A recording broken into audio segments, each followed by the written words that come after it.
Hello everyone. Welcome back to more tears, more kingdom. Hopefully, the tears will be of our enemies and not of ourselves. But that remains to be seen. It's only going to get more difficult from here in terms of combat, so we'll see how it goes.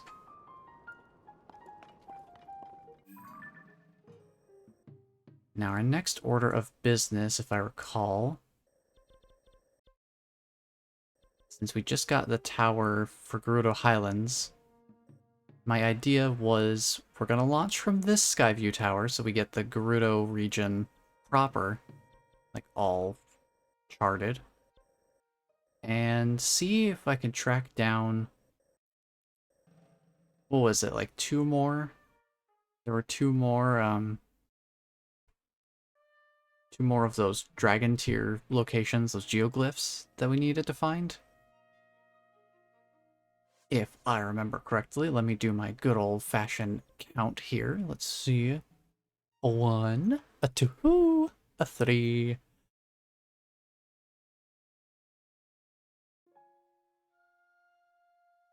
Yeah, we have 9 of them. We need to find 2 more, and I think they're both in this more southern, southeastern area that we haven't been to at all, down in the, what is that, the Farron region, I think? So I want to see if I can try to pinpoint where those 2 are when we go in the Skyview Tower here. I don't remember what these 2 pins are for, to be honest. They might be... Oh, right. I set these up last time as my probable guesses. Well, in any case, let's get launching.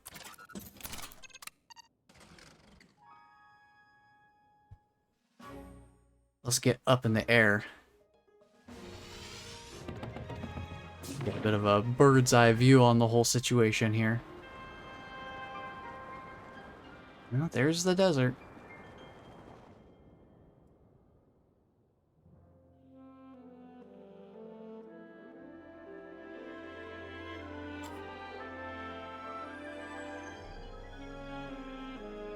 Yeah, we're probably not going to be doing anything else in Gerudo Desert. I don't think there's really much else for us there. But I want to get the region mapped out just in case.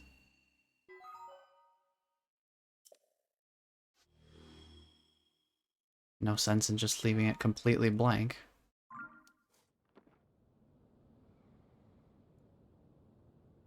First things first. Get that paraglider immediately. This could be handy. Let's mark that. That could be a nice little launching point for us. Is there a geoglyph around that I can see from here? Not really. I do see this shrine, though. Might as well mark that real quick. Maybe we head over to this launch area, because, yeah, that looks like the perfect place to launch a glider from. And they probably have gliders down there. And since I'm not really seeing any geoglyphs in the immediate area, that might be our best bet to try and actually find where they are. 'Cause, yeah, I can't see anything from here.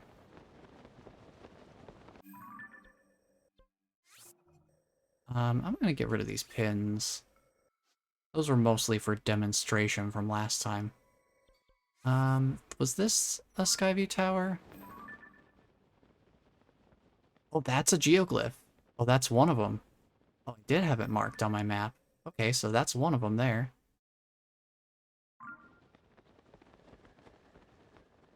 Can I spy a Skyview Tower from here for the Farron region? That might help.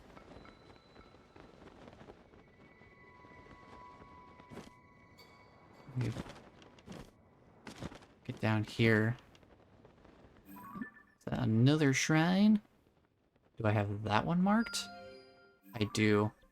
That must be one I marked from a light route down below. Let me just perch up here. We're just gonna pop down a save here. Okay, let's see.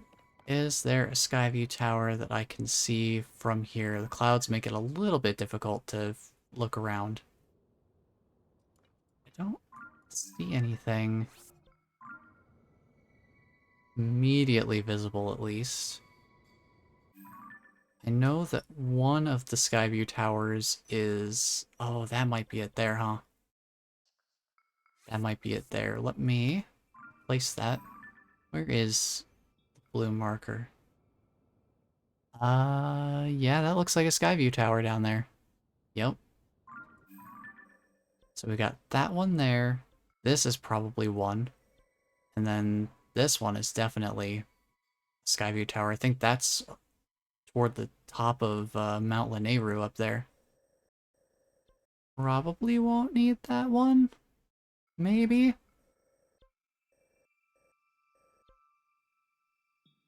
Let's see. I guess we can head toward... I guess we'll head toward this geoglyph, since we know it's there. And we'll make our way toward the Skyview tower at the blue pin.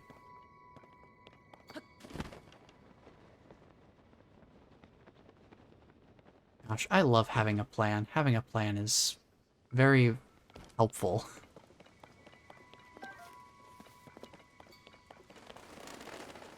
Ooh. Those birds spawned in out of nowhere. So we'll grab some vegetation while I'm up here. Now, since I still haven't upgraded my battery capacity yet, we're gonna probably do that as soon as we get back to Lookout Landing, since that's probably the first place we'll actually go that has a crystal refinery to turn, or a place to turn our crystallized charges. Yeah, it's a crystal refinery. To turn our crystallized charges that we collected in the depths, get those converted into more battery capacity, so we can use Zonai devices for longer than, you know, a few seconds at a time. Well, let's get to launching.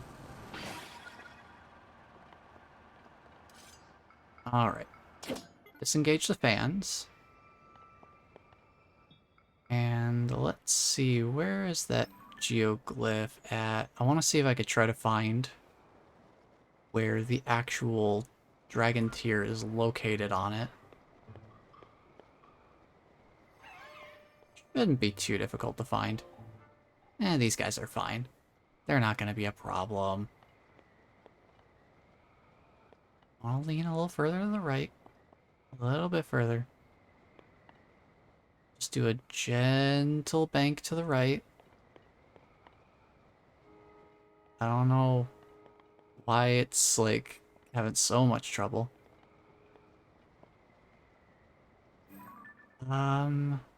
Right there. That's the spot.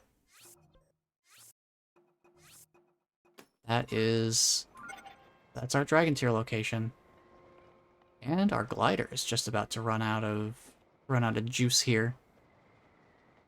Not due to battery capacity, but because we've taken it too far away in terms of distance. So, looks like this is our stop.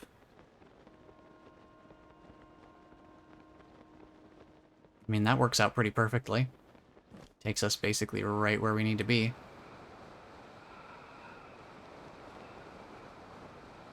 Now, getting to that Skyview tower, I'm gonna probably take a quick little detour so that I'm not going right across the bridge there.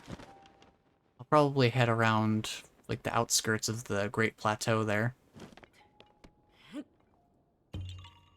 Because I do not want to cross that bridge. That is not a bridge that I want to cross when I come to it. Because I can't see it right now. We're too far away, it's not spawned in. But there's a Gleeok guarding that bridge. And I don't want to mess around with no Gliok. Oh, there it is. Now you can see it. Yeah, just a friendly little fella. But before we even worry about any of that, let's enjoy a lovely little memory of the past.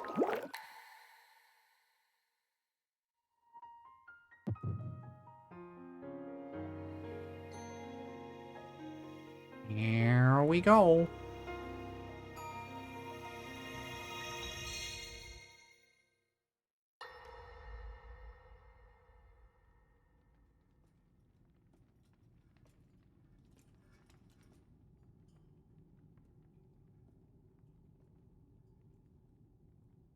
Ooh, this is a fun cutscene. Sonia.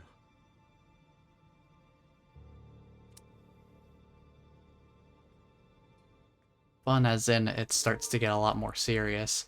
This is definitely out of order, though. I am definitely not grabbing these geoglyphs in order. That's for sure.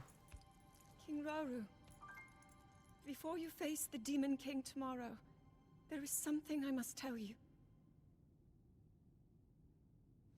I came to this era after finding a man underground. Go on. When I witnessed what the Secret Stone did to Ganondorf, at that moment, I knew for sure what we found underground, that was him. He was still alive, still powerful. He continues to live on, all the way until my time. In tomorrow's battle, we won't be able to defeat him. No matter how strong we think we are, he'll survive.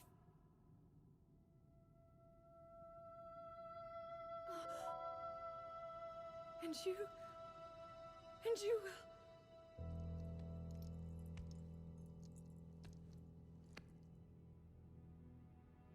Maybe so. But it is my duty to try.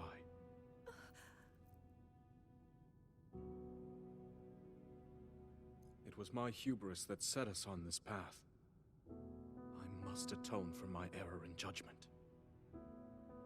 And above all else, I remain the King of Hyrule.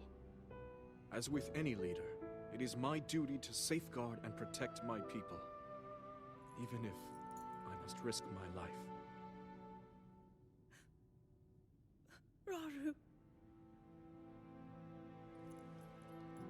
And if it proves impossible for us to defeat Ganondorf, we rely on your knight, and that legendary sword he carries. Yeah, about that. Our last line of defense will be Link.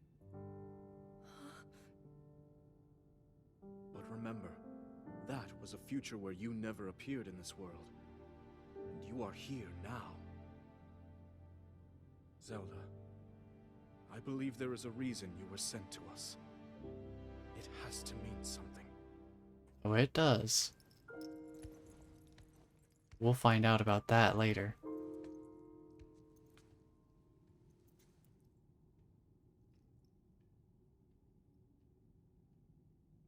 The reason I am here.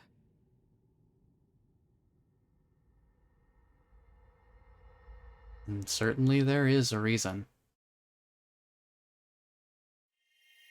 But we'll find that out in a couple more memories time. So we've only got one left to pick up. And then another one will show up. And things will start to make a little more sense.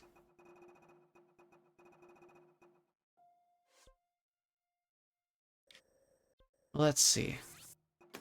So next destination, Skyview Tower. We'll try to figure out where we need to go from there to get the last geoglyph, wherever that happens to be. Can't really see it from here. Alright, yeah, I'm gonna skirt around the Great Plateau here.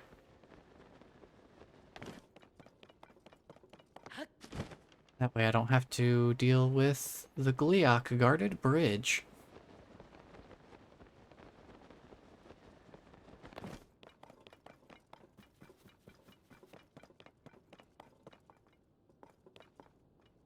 I'm trying to think if there's anything that I want to do on the Great Plateau itself, but I mean, there are a few shrines here we could grab. If we wanted to grab more hearts. So while I'm thinking of it, it might be good to have a bunch of spirit orbs ready, or not spirit orbs, lights of blessing ready, so that right before we go to face Ganondorf, we just cash them all in and get a bunch of maximum hearts. But right now, while we're still traveling around, it's easier to maintain full health with a lower maximum heart capacity. So we could take a brief little detour here, mainly because there are multiple shrines in close proximity to each other. So we'll pop up here real quick. I also do have one thing planned for Great Plateau once we actually finish the run. But I won't touch on that just yet. We'll just consider that a nice little teaser of sorts.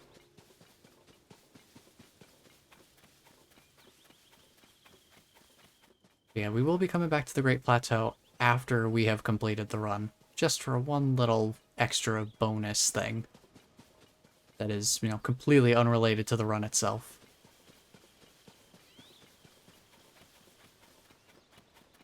But since we're here in the area,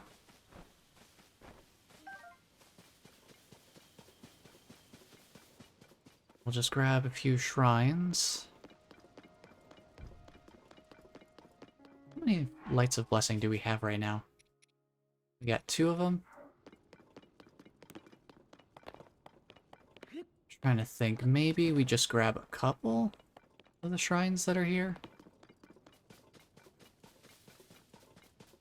In the interest of time.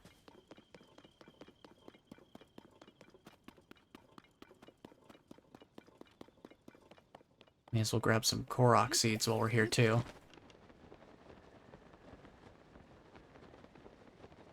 Pretty straightforward, simple one. Just literally glide from point A to point B. Don't even need any special abilities for it. This guy's armored up.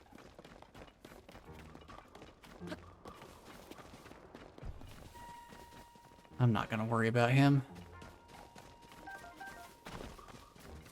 He don't bother me none.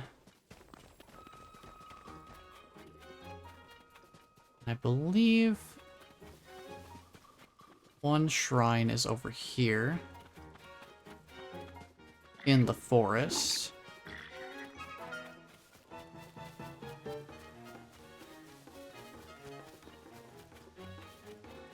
think it's over this way.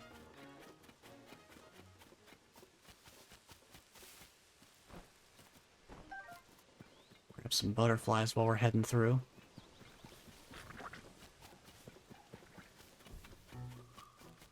I'm trying to remember the last time I even ran through this forest. Yeah, okay, I can see the shrines. Like, I have them marked on the map. I can just do that. Follow the marker. It's a little bit easier. I'm gonna grab these mushrooms, and I'm gonna ignore the battle talus there. I definitely do not need to be messing around with that.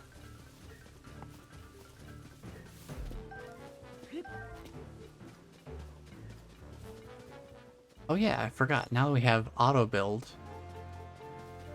I can actually do a fun little thing with those apple trees. Oh no. We're climbing a tree right now. Because we got some gloom hands. We don't like these guys. We don't like these guys. Or at least I certainly don't.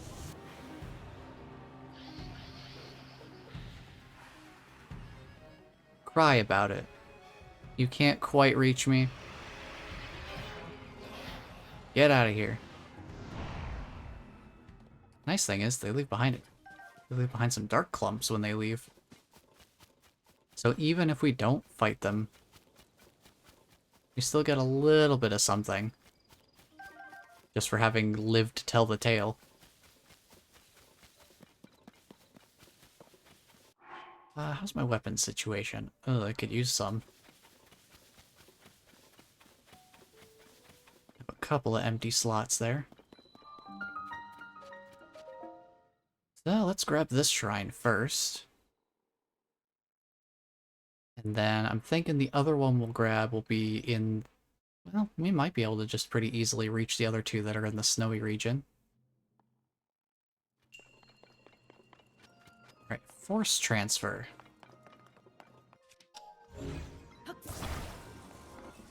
Now we get to do a little bit of engineering.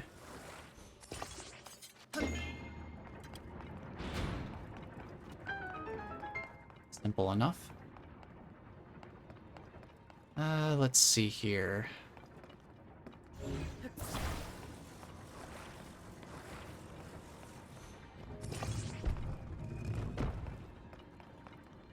I mean, can I not just ascend through these? Like, I totally can do that. Is there a reason that I would do otherwise? Oh, right. Because I need to use recall to get this to go up. Well, dang. That didn't quite go as far as I was hoping. Well. Let me hit recall on this, so I can get the... So I can get the pole back. Because I think I can use that on here as a lever. Aha! Now that's what I was missing.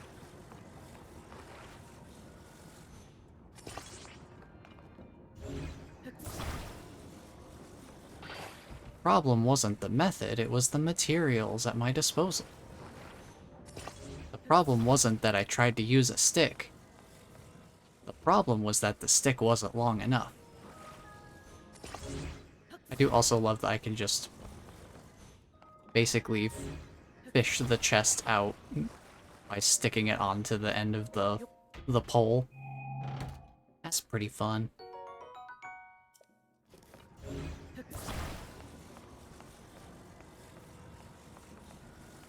Okay, so now what I need to do is attach this onto here. Actually, wait. Incorrect. Let me do this the correct way.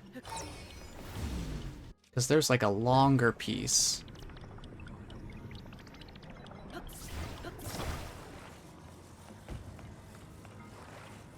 I should probably just attach this onto the platform itself.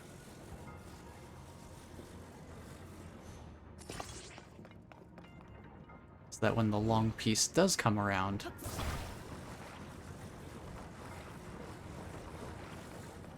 it just kind of automatically works.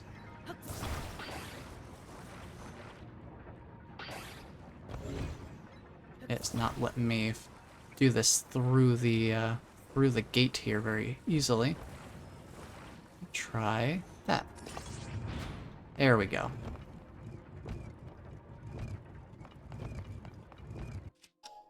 And then I'll just ascend through here real quick. And do the same here. And then when the long piece comes around, we should get boosted way up. Hopefully high enough.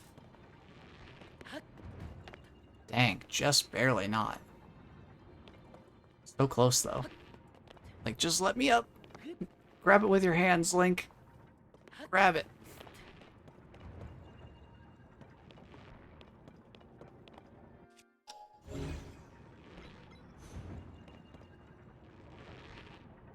He's so close, you just need to grab it. Alright, new idea. Let me unattach this from here. I'm trying to think like how they would intend for this to be done. I'm thinking maybe something along these lines. More like this.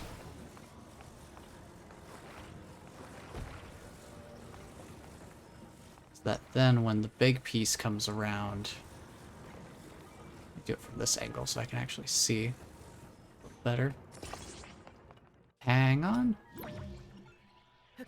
Stop for a moment.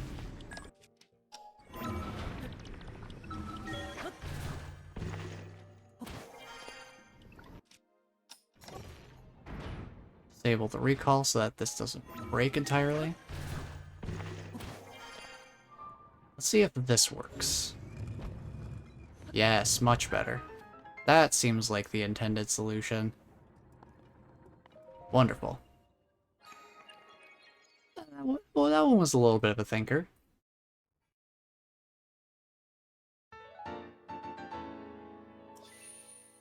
I don't think that's how I solved it the first time. I do not remember how I solved it the first time, to be honest. But now we should be able to just go and grab the other two shrines that are over in the colder region. Do not want to deal with the electric like.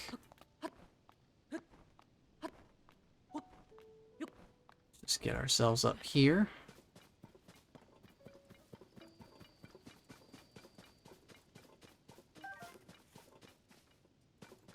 Yeah, I think we could just climb up and get up there ourselves over here.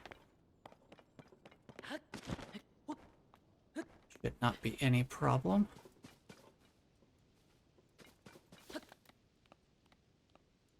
Especially with all the stamina that we've got.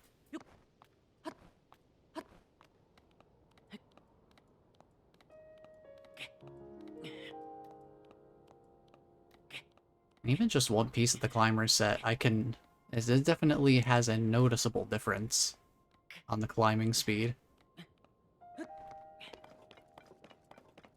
Which is pretty cool that even just having just one piece of the set makes that much of a difference. That I can at least tell it's doing something. Okay, from here...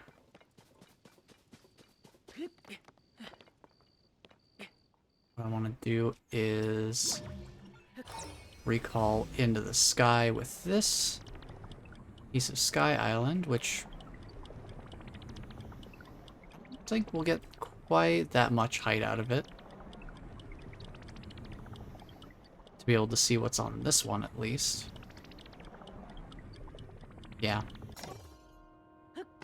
But from here, we can just pretty easily get over to...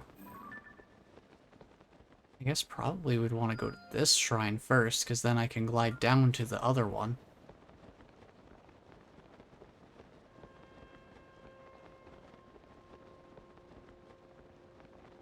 And we've still got our cold resistance equipment on, so no need to worry about that.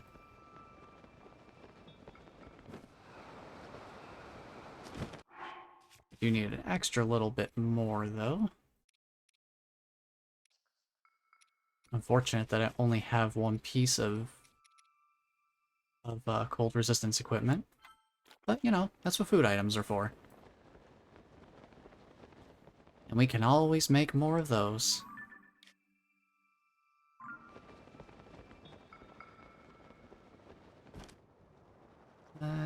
Let's see here. Next shrine. There should be 4 of them, I think. I'm trying to think where the 4th one would be.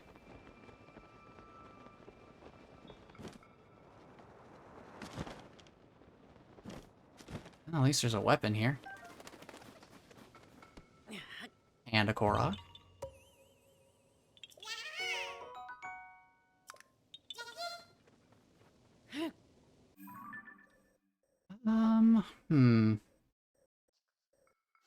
Where would the 4th one be? Over here somewhere, maybe? Well, I at least know where 1 is over here. We can just head down to it.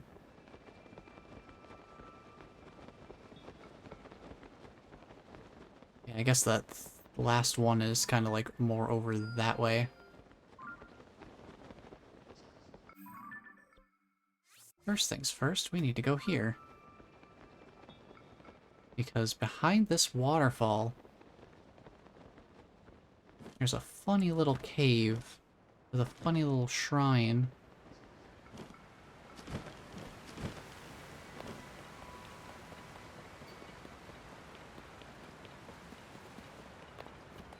It's nice and easy to reach.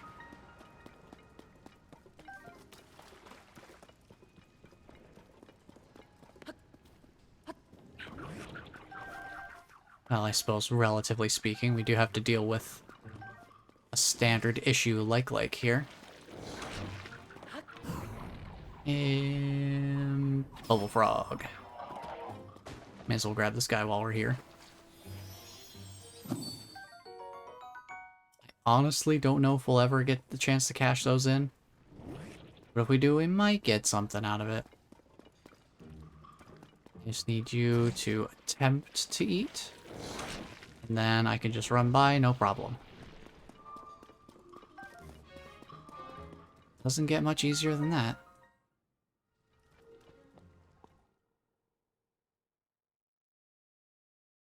What was this shrine?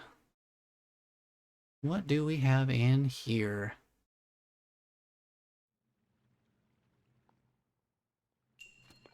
Oh, fire and water.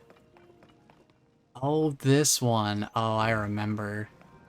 I remember this one. Gave me a lot of trouble. My first time through, I was trying so hard to figure out, like, getting the different blocks and stuff into useful positions to climb up. Because the trick with this is we have a big stone block, we have a big metal block, and then we have a big wooden block over there, and then we have a big ice block. So there's 4 different blocks, all of which have different, they're all made out of different materials. So the idea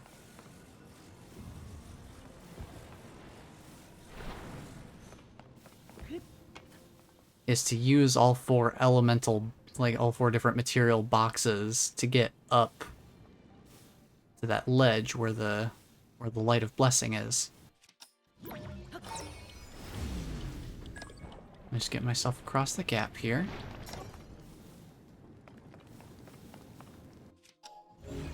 So basically what we need to do here is just grab the box, dunk it in the water so it doesn't burn, and then push it across the other side. So now that's usable for our purposes. And we'll just ride this back over.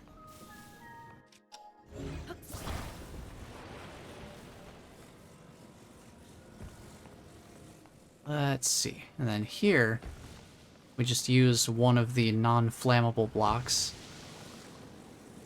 to block the fire so that it doesn't melt the ice block. Now we have all four blocks at our disposal. We cannot climb the metal block. We cannot climb the stone block. We cannot climb the wooden block. But we can climb the ice block. So the ice block is unique in that fashion. Not only that, but it's also the only block that we can actively resize to smaller proportions if we so choose. We can just partially melt it using the fire. Oh, that's a pretty good shield. That's a pretty good shield. I think I'm gonna drop one of the Gerudo shields for it. That's a pretty good shield. 50 defense is pretty good. Let's see, we can make the water non-electric for starters. It just makes the water a little bit safer to use the metal block on.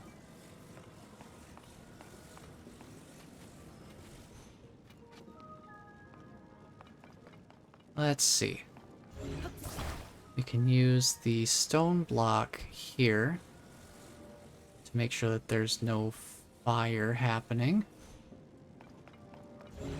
We can put the ice block directly next to it so that we have something we can climb onto the stone block with if we want to. We can use the wooden box in the water, I guess. Doesn't really matter, we just can't use it to block the fire. Oh, right. The wood box is buoyant. We'll actually use the electric box instead, or the metal box. So that one will stay where we put it. So here's my idea. We put this up here. Kind of wiggle it around a little bit so that it will stay in place for a while. Bring it back down here. And then use a recall to put it back in position above us. We can use ascend to get on top of it. And then grab it with Ultra Hand. We can bring it up even further so that it's high enough that we can actually reach the ledge with it. I just need to bring it into a position where I can actually get underneath it. Okay, it is above. You can see the little green silhouette there, that it's above the stone block right now. So I'll just move it around a little bit. And then I'll drop it back down here. Just so I can use recall on it. And while it's above us... Okay, it blew up. Interesting. We'll just use the ice block instead. That should serve the same purpose. We'll just make sure it's above us. I guess I just damaged it too much by having it move around and hit walls. So it was not happy with the one extra hit that it took. But it should work just fine with the ice block. We just go up through here. And that took way less time than my first time playing through. Good golly, that one took me a while because I was trying to climb my way up there rather than using ascend to just go through the boxes from below. Which is a much simpler solution. Or I guess easier, not necessarily simpler.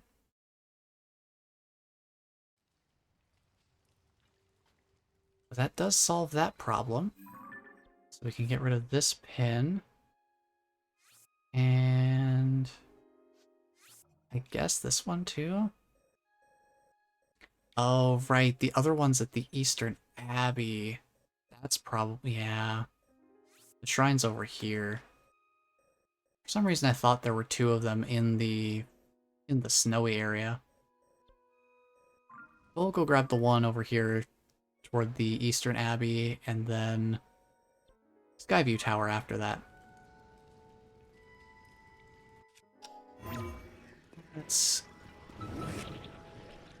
Let's get out of here.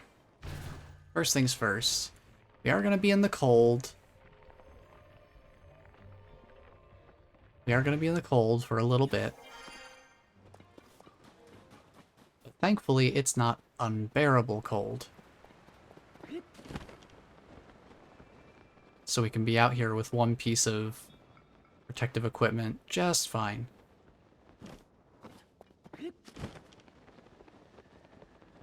It's an electric Wizrobe. We'll just kind of skirt past them. And since we're here at the old Temple of Time ruins, might as well make a quick stop up here. Grab this chest. Nostalgic fabric. In case we want a different look for our paraglider. Now, over here somewhere there should be a shrine. I think it might be one where we have to find the crystal and bring it over. I think it might be right there, specifically. So we'll take a look at that in a moment. Before we go that way, though, there is one more thing I think would be interesting to go check out while we're on the Great Plateau. I keep thinking of, like, one little extra thing to check out. But once we do this, I think that should be... we should be able to just do this, go get the shrine, and then leave, I think. Because I'm not going to worry about getting I'm not going to worry about getting, like, all 4 shrines from here. I think one of them is marginally more complicated to get into.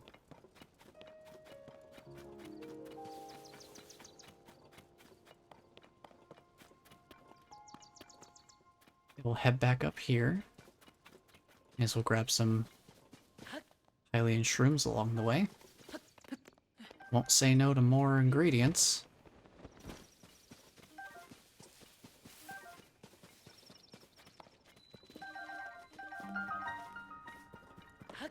We're heading back to the Shrine of Resurrection. Grab Bubble Frog while we're here. Hello. Hello there, Bubble Frog. The bloopy is all that remains. So let's see here. There's a cave back here behind the Shrine of Resurrection.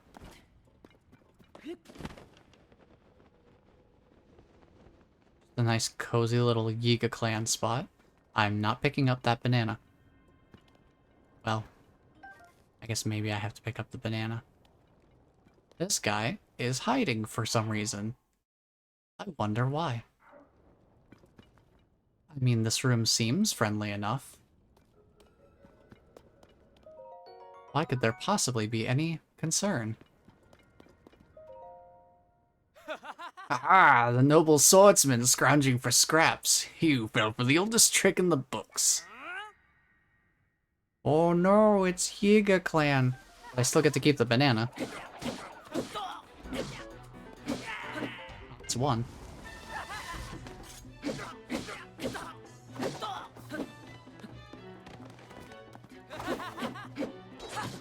Well, that's just rude. You stop that right now. Give me that 8-fold blade. And I'll fuse it to the one that the other guy dropped. Give me a moment. Where is the blade?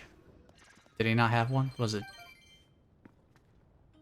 I guess he was just an archer. Duplex bow, that could be handy. Well, since this one I have is already damaged, let's grab that. Well, at least we have a weapon in all of our slots now. And we can also talk to this lovely steward construct, who I believe should have a schema stone for our auto build. Yes. Which one is this? Beam cycle. Huh? What is beam cycle? That picture does not really give me enough to work with. Oh.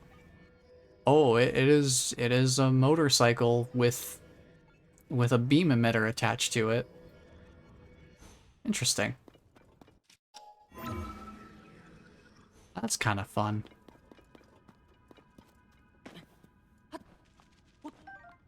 Sticky lizard while we're here. Okay. Let's get out of here. Let's go get that shrine. Let's go head to the Skyview Tower. All that good stuff. And if I'm not mistaken, this still acts as a way for us to heal. Just being in this water heals us over time. That's pretty nice. Don't have to worry about using any healing items.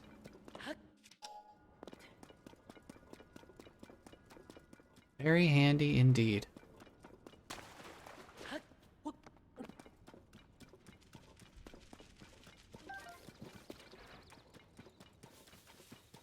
Okay, let's see. I believe this is also a sky stone that we can just recall to get some free height. Does not look like there's anything above us here that we can reach using this, so we'll just use it to get height. That should be enough. We don't really need that much height. We don't need the full recall's worth of height at least.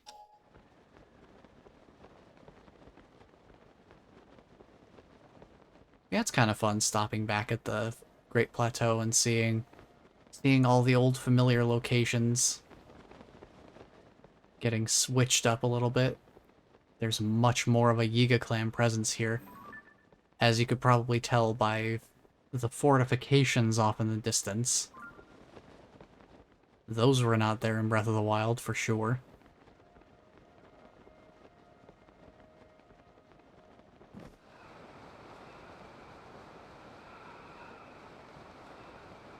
Let's see here. Where is the shrine?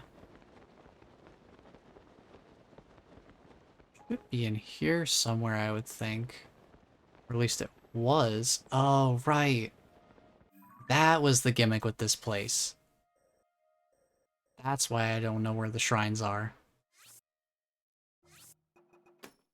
Because where there used to be shrines in Breath of the Wild, those locations are now depth chasms. So there was a shrine here in Breath of the Wild. That's where you get your remote bombs. But now it's just a gaping hole into the depths of Hyrule. Oh, hey, look. Fun little recallable sky stone. Sure, I'll take a little bit of free altitude. Yeah, all the places that used to have shrines here, now they're chasms directly into the depths. That's fun.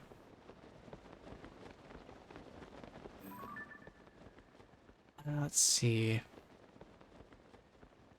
I can't tell if there's a geoglyph around or not. I don't see it.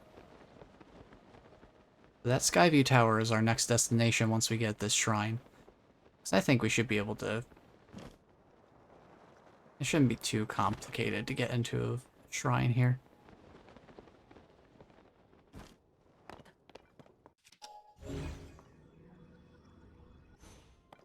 Feel like there's something... Oh, well. First of all, there's another Korok here. I'm curious, could I throw, like, an apple at this? Where are my apples? Where are my apples? There's one. Could I just throw an apple at this? Yeah. That works. I don't have to use the durability of my bow for that. It does sacrifice the apple, but we can always get more of those. Let's see. I believe the entrance to the shrine is somewhere on the outside. But there's also this. This is for something else entirely, though. It might have to do with the shrine as well. Let's bust it open. Because I know this does relate to one side quest that we're not going to be doing. Because it requires us to travel between the surface and the depths.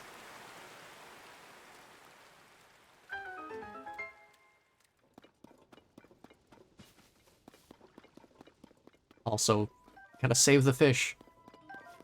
Don't leave them flopping around. You who hear my voice, come to me in the Temple of Time ruins. So yeah, this is another one of those bargainer statues that populate the depths. And, yeah, I don't think we really need to worry about that. That's just a whole... That's a whole extra thing.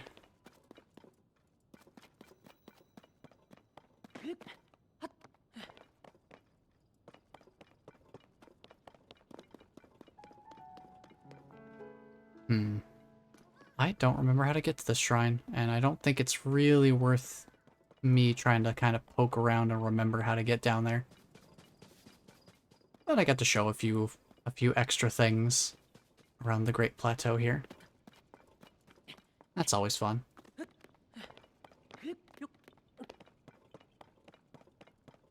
So overall, definitely a worthwhile trip.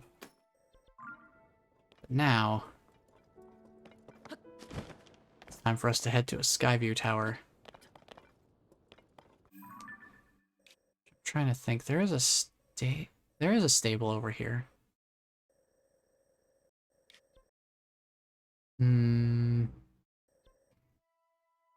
The roads, though, I don't know how much road there is between here and there. Let's just go for it. I feel like in the time it takes me to decide and then go and then travel back with the horse, I may as well just already be on my way over there on foot. So we'll just go for it.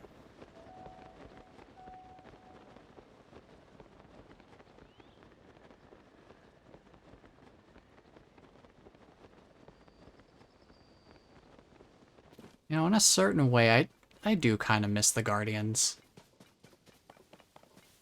There was something very, very iconic about them.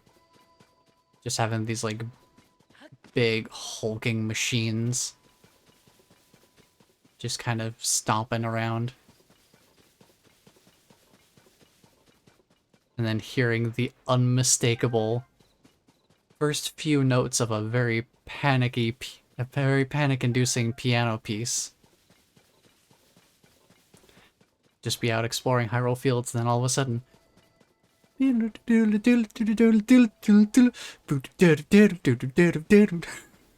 It's just fear. Fear in music.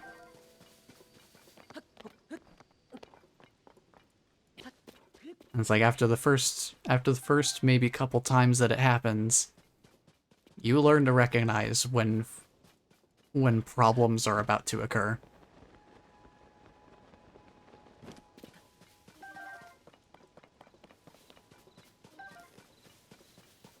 But yeah, now we don't get any more of the we don't get any more laser parrying.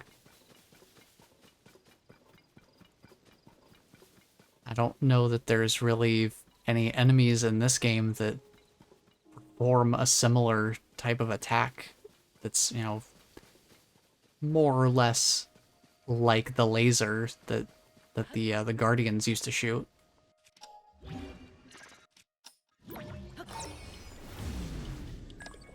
That's a little bit of a bummer. That was always kind of a fun little stylish thing to do. It's like, how absolutely insane is it that you can just parry a laser back at a giant mechanoid?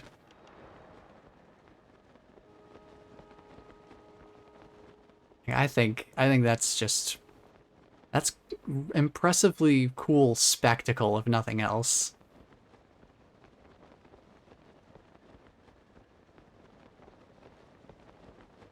And it always feels fun to pull off, too. At least for me, it does. We have a shrine right over here. Might as well grab that while we're in the area. I don't see another geoglyph from here. We might need even more height from the Skyview Tower to be able to spot it.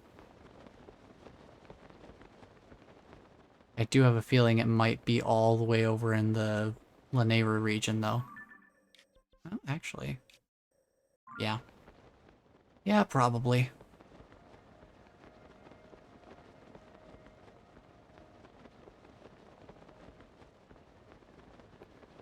I'll go grab the shrine first. I think there is a small bit of puzzle to this, the Skyview Tower, but it's not too big of a puzzle. It is not a huge deal.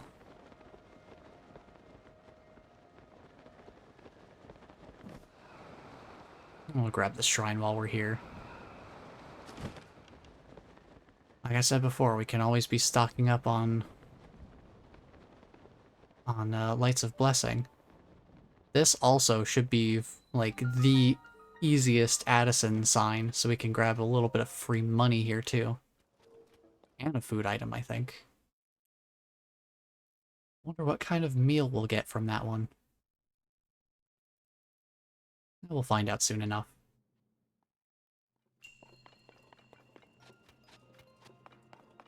First, it's rail time.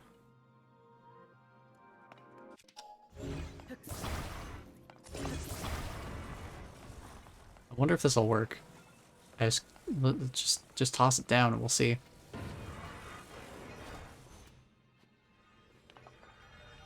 You know what?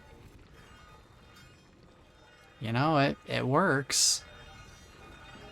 It's functional. It's maybe not the smoothest ride out there, but it definitely functions. Okay. Give me that long piece real quick.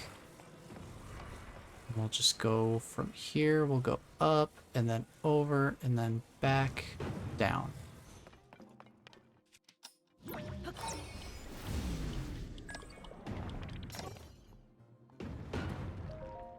Not gonna worry about it falling right now. Ooh, sticky elixir. Mid-level slip resistance. Now that's handy. Alright, give me this. And then a pretty foolproof solution for this. We just create ourselves a little three-pronged approach. Let's see if I remember correctly. Actually, I need to angle these. think.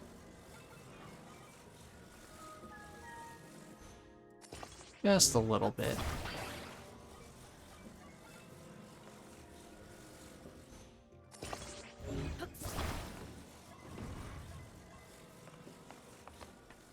I guess maybe. Oh yeah, yeah, that'll work. I'll just need to hop onto it over here more. Alright, let's do a little bit of recall action here.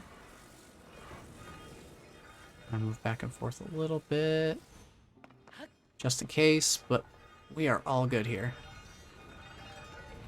Let me just write it on down. I don't think the side pieces are really necessary. They just make it look a little bit cooler. And hey, if the music plays, then we solved it. We solved it using some manner of correct solution.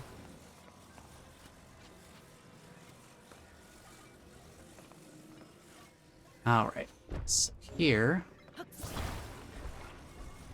here's where we're gonna want one of these for each side.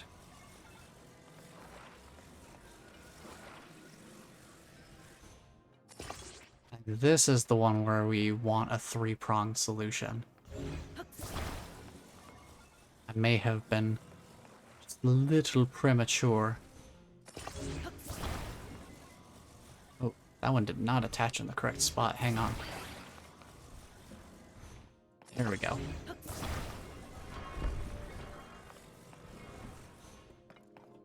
This should be the one where we want the three-pronged solution. And then we just slap a few fans onto it for thrust.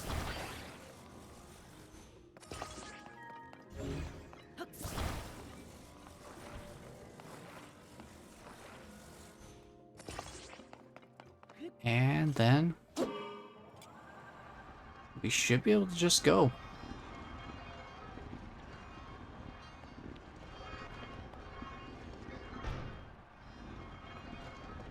A little bit of a hitch there, but keep on going.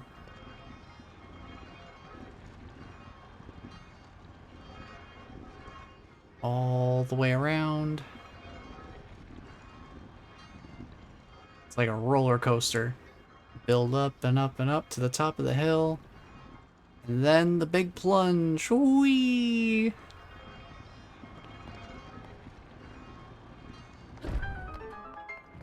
Jeez, that jump at the end is more intense than the actual ride itself.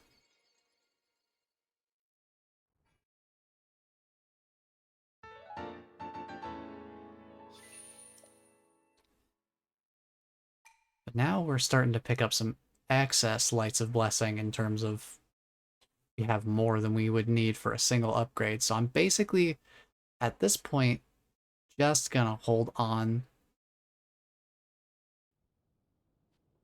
And hold on to what we've got.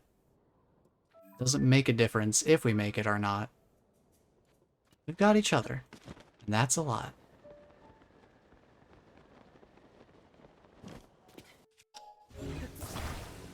So this should be just as simple as just put a rock down on the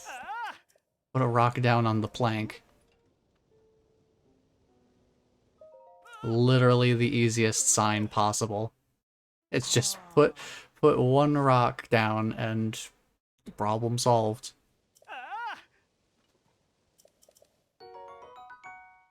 Red rupee, pretty handy. Shock resistance, right, that does make sense. We are near the Farron region. A notoriously thunderous region. Let's see, okay, Skyview Tower next.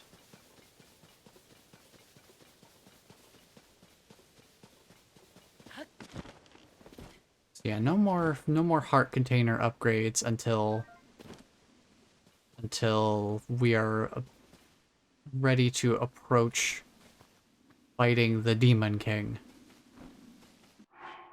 Real quick, I'm just going to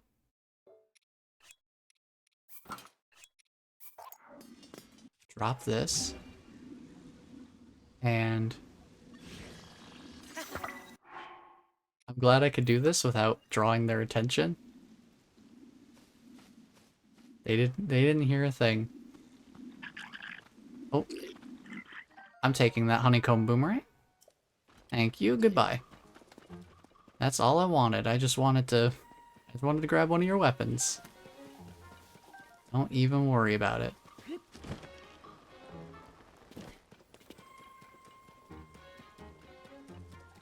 Alright, so I believe the whole deal here is that the Skyview Tower is not operational at the moment.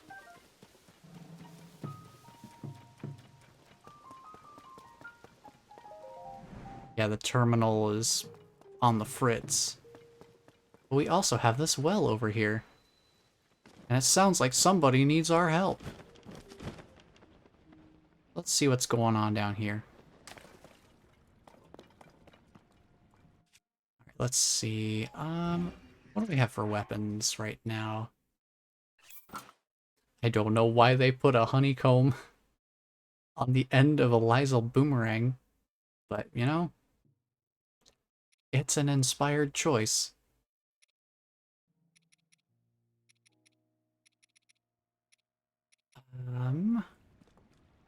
Let's go with bomb flower. Thankfully, we're at just far enough distance that we don't get blown up by it. Oh, look, bomb flower. Perfect. Whoa. It's a person here. Hey, buddy, how's it going? Oh, later. So that's how you're supposed to find out that the person who was sent here to repair the tower, they found a chest and they opened it and then they got trapped. So we need to go free them. And these keys here are one of a couple different ways to tell that there's a cave around here. With this bloopy being another one. So we'll just follow it to the cave. This is just the other side of where we just were. You can see the dude trapped in that same room. All we gotta do is take a rock, put it on the switch, and this is what he got stuck for. 50 rupees and he got stuck. But the real reward is getting that tower fixed. And you know, some extra supplies never hurt. We have so many bright caps, we could probably just use those for healing. This is a pretty fun little puzzle here. The chest is trapped in the room, but how to open the door? Use the chest as the weight for the pressure plate to open the door. We got a shiny topaz for our trouble. We could just immediately head back up. Well, where's the bubble frog? Where is that bubble frog? Ah, right. There's also this little path, which I believe, yep. There they be.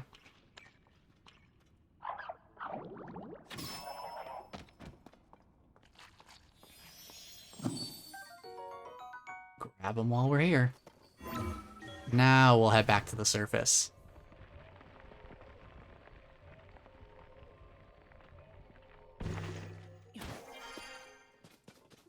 And then hopefully from here we'll be able to spot a... We'll be able to spot the final geoglyph that we need. So let me save real quick. We haven't put down a manual save in a while. Let's get airborne. Launch in 3, 2, 1.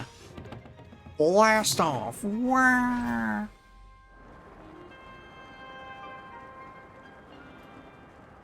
The honeybee come. Why is there just a hive on my back? Oh, that weapon is so funny. Why did the bokoblins even have that weapon? What practical purpose did that serve them? Did they just use it? Did they just use it to like? It's like, oh hey, I'll just if I put the honeycomb on the sword, I can just hold the sword and then I can just eat the honeycomb off of it. Now that piece of sky map there, that'll be important after we get to Lookout Landing. Unless we can just do that beforehand. I don't recall. We should probably head to Lookout Landing first. I can't remember if there's like an extra step that makes going through this whole area much easier. I can't remember. We'll just go back to Lookout Landing once we get the last couple of geoglyphs here. Speaking of which, I don't see one around. I do see this launch point, though. And since we're already heading in this direction, we might as well grab the Skyview Tower there. That was one of the very few that we couldn't actually see from, like, all the way at the beginning of the game. It's behind this big ol' mountain range. Do we have that one to the north of us? No, we don't have that one either. Probably we'll hit that one on our way back toward Lookout Landing since we're at this angle. Yeah, I don't see the geoglyph from here.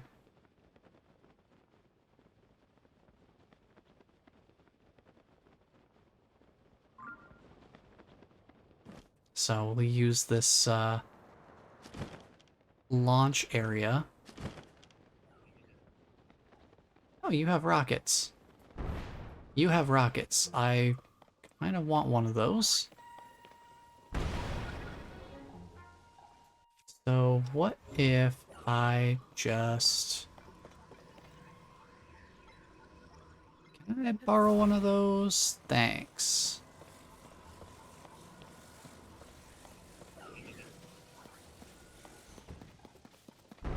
Yeah, don't mind me, buddy. Don't mind me.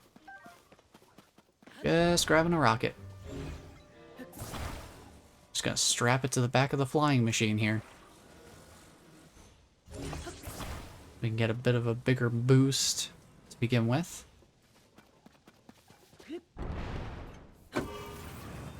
Uh-oh, there's bees. This hive's still got bees in it. Oh, get out of here.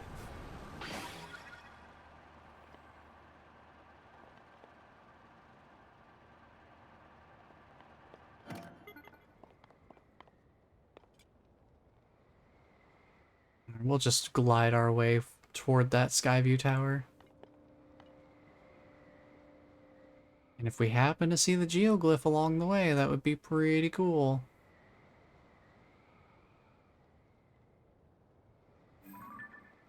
There's that shrine over there, but I can't really see it through the glider. I don't know if I have that one marked or not. We're about to find out. That one is not marked. Which means we can mark a couple things there.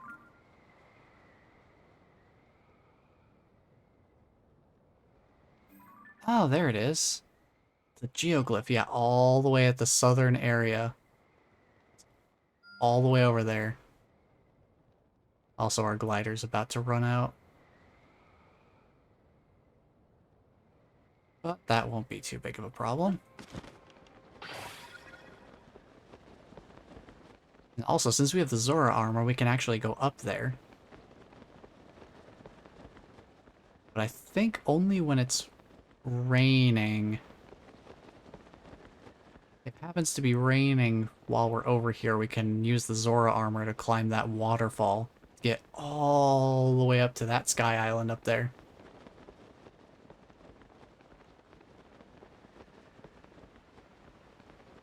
Not sure if there's anything useful up there, but wouldn't hurt to check it out. Also, yeah, that's a Korok if ever I saw one.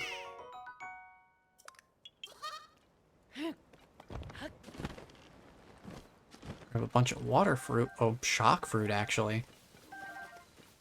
Kind of looked like water fruit from a distance. Yeah, shock fruit's pretty handy. There is also some splash fruit here.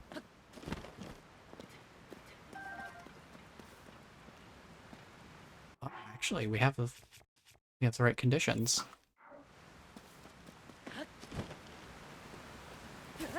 Let's go up here.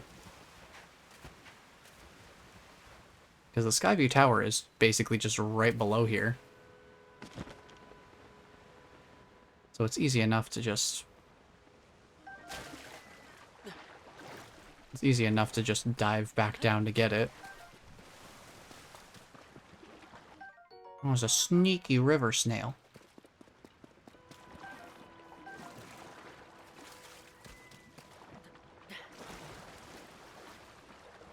We'll grab some materials while we're here. Fleet Lotus seeds could be handy. Being able to give ourselves speed boosts. Which is something I've never personally utilized, but probably should. Is just being able to increase our movement speed temporarily. Oh, there's an old map. That's what's up here. Well, probably not going to be getting that then. That would mean going back to the depths. Let's see, so Skyview Tower's down there. I did see another little Korok spot. You can grab that real quick. And if we're fortunate, then this waterfall will still be pouring down the whole way so that we can get some height off of it. Make getting over to the Skyview Tower area a little easier. Let's see, we need a couple of apples. We just need to put them in the little offering bowls here.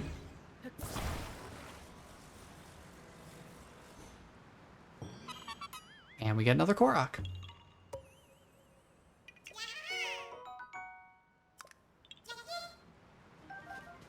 That'll also be good for us to have a little bit more in stock. Since we'll be heading to Lookout Landing, we'll have a chance to do a little bit more upgrading.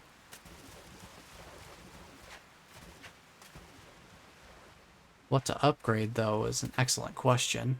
I suppose it does partially depend on what we actually can afford.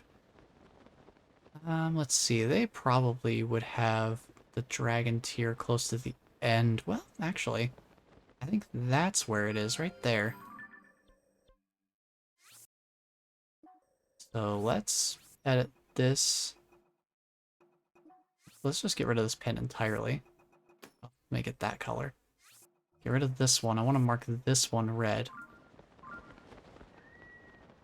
Because, like, we know where the Skyview Tower is. It's right below us there. It's not exactly difficult to spot it down there.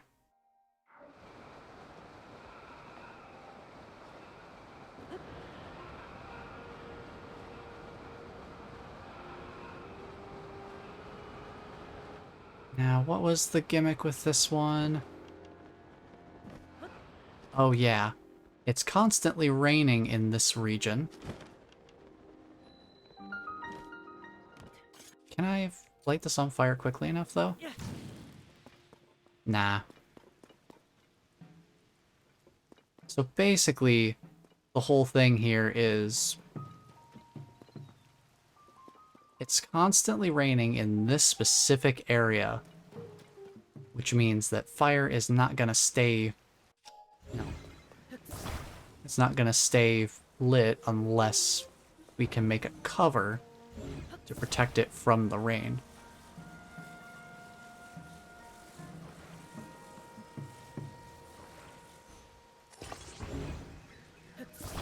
Which is what I'm going to do here.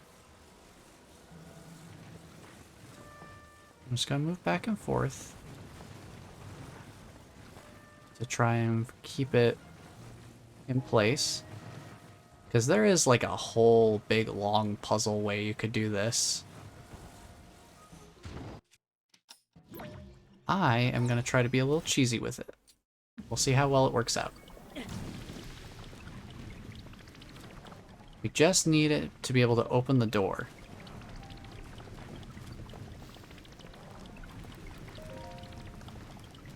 We can open the door. We can activate it. Alright, let's get out of here. Puzzle solved. We got in, so we solved the puzzle. That's how it works. I don't make the rules. We're out of here.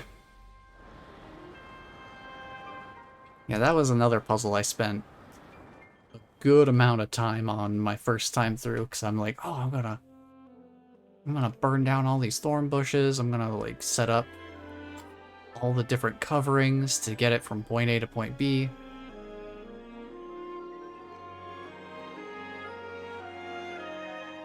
Ultra Hand Recall is just super strong for a lot of the puzzles in this game.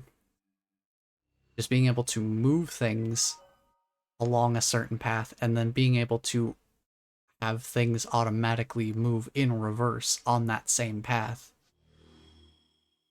It's incredibly strong as an ability,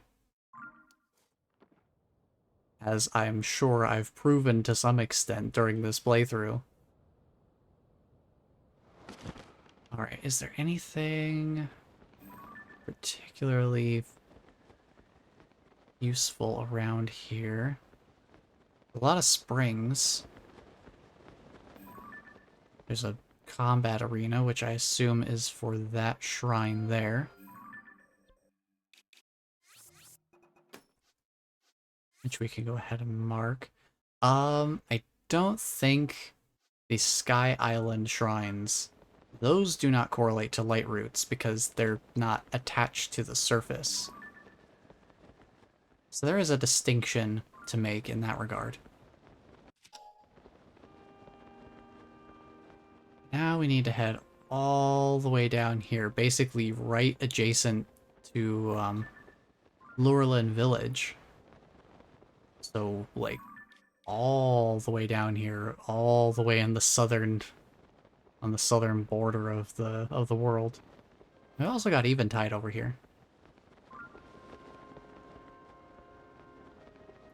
Back when I was doing my first playthrough, I was trying to look for ways to just kind of like pretty easily and steadily farm up rupees to buy like different different pieces of equipment and such. But I didn't want to use up durability on like bows or weapons or stuff for hunting animals to get like gourmet meat to make into the meat skewers to sell to a merchant. So the method I ended up using was there's like a gliding challenge at the top of Eventide right here. Right up here there's a couple of researchers. And if you're good at navigating using the gliders, those like big wings, if you're good at using those, they do have like a target practice kind of thing where you try to guide the glider into a target out in the water. And for me personally, I was able to pretty consistently, like, I could always make net profit on it. But if you're really good at being able to hit the bullseye every time, You can make a pretty decent profit, because I think it's, what, 20 rupees to attempt it? And then top prize for getting in the bullseye is, what, 100? So in theory, you could be making 80 rupees every single launch attempt of net profit. May as well mark this. I'll probably grab this on the way out, since we'll need to walk back to a Skyview Tower.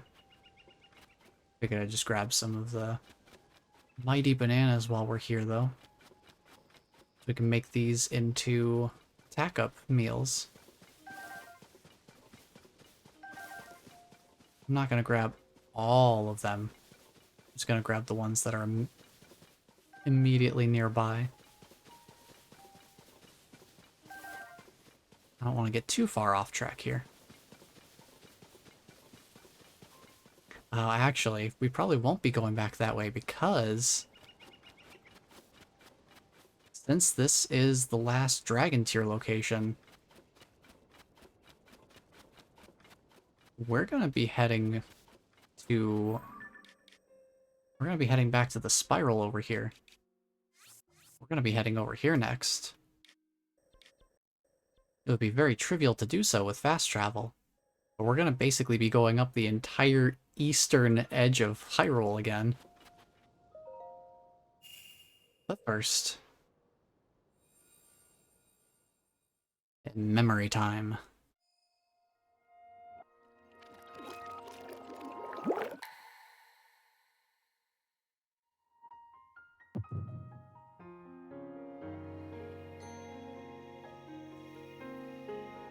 So, I'm gonna let this play out, and while this plays out, I'm gonna go get me some drinking water, so I will be right back. Enjoy the memory. Oh, All right, actually, we are alone as you requested. I want to be What here for was this. it you wanted to discuss with me in private?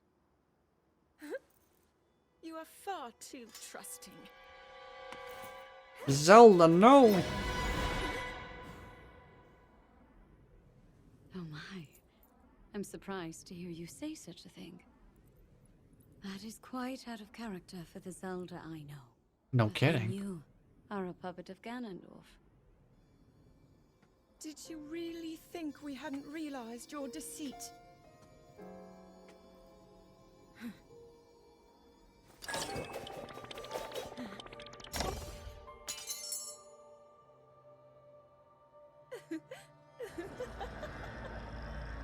There she goes.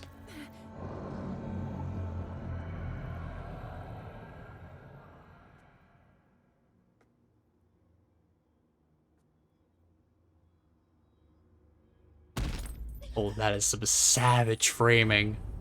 Oh, man. The fact that the pillar blocks the vision of that scene.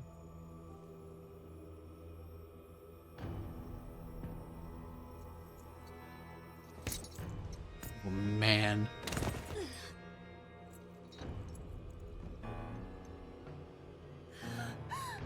Your Majesty! Queen Sonia! Ganon's about to get real scary here. That face, though.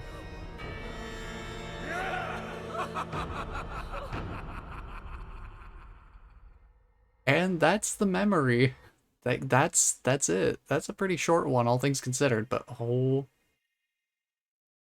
my gosh, the framing on that one shot where there's like a pillar on the left side of the scene that blocks pretty much all visibility behind Queen Sonia. Oh. What's that? A whisper on the wind? It's Light Dragon time.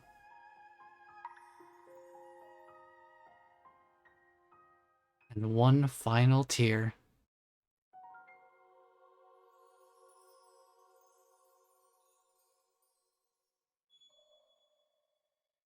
And they really make sure to show you like a big, sweeping, up in the air shot, like very clearly like, go here. New objective. The Dragon's Tears. You visited all 11 geoglyphs and witnessed all the memories in the Dragon's Tears. Afterward, a light dragon appeared above you and shed a new tear. The tear seems to have fallen to the Wrist Peninsula in the Akala region.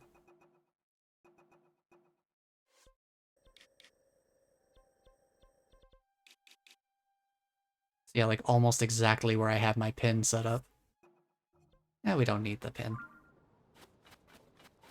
We've got ourselves a marker.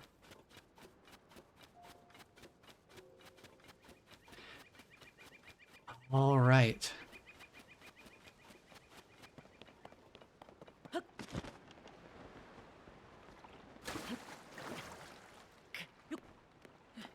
Let's see. I'm trying to think. Is it worth making a boat? Is making a boat to get out there worth it?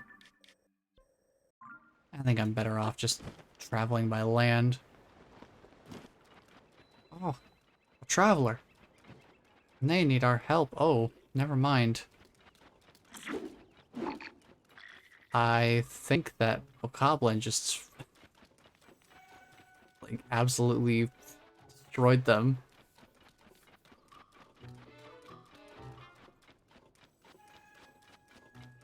Well, nothing I can do about that. Okay, time to grab a Korok. Get up there. There we go. Yeah. Yeah.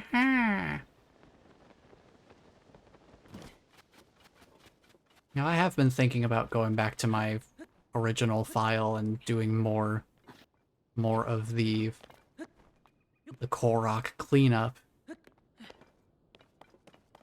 then at the same time, I'm like, you know, oh right, it's constant rain now. No climbing for me. We'll just go around. We'll just go around.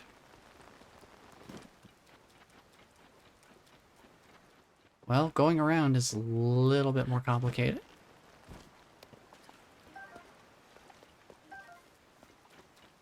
Hey, at least they give us some supplies to work with here. Singular plank of wood. Or I guess... I don't know. It's not a singular plank of wood, but it's a singular wooden board made up of planks. I don't see anything else here. I know they gave us fans. But all that's gonna do is just make my battery drain way faster. Oh, actually. This is a Misko's treasure here. Kinda wish I could turn this thing around the other way. Well, you know what? Through the magic of reattaching pieces of construction, different parts of the board, we can kind of redirect ourselves.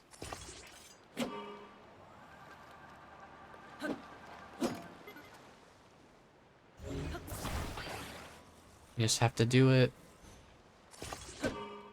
in a particular way.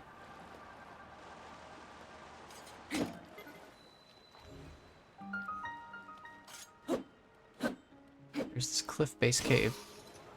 Oh. Well. I guess I need to fuse something new to the end of this, strong Zonite sword. We'll figure that out sometime.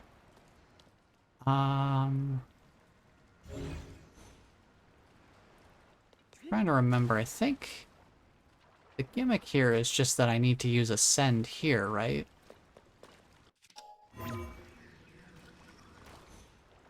I think that's the gimmick. Give me a moment. I need to move that plank a little closer to the wall there. I think that's what's going on here.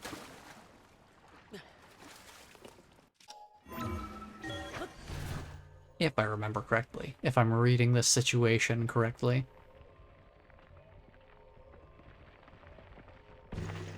I am not. But we are further up the cliff. And that might be good enough.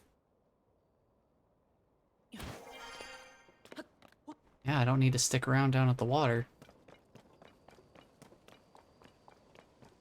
Will, however, mark this with a treasure chest in case we do decide to come back here, because that is a Misko's treasure. It is one of Misko's treasures there. And that is a piece of armor.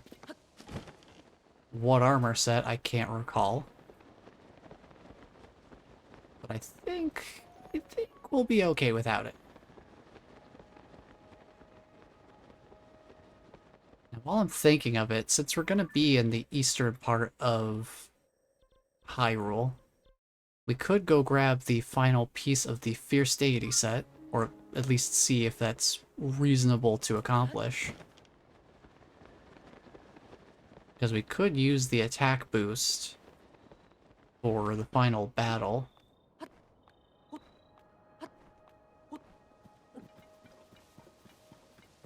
Grab these shock fruit while I'm here.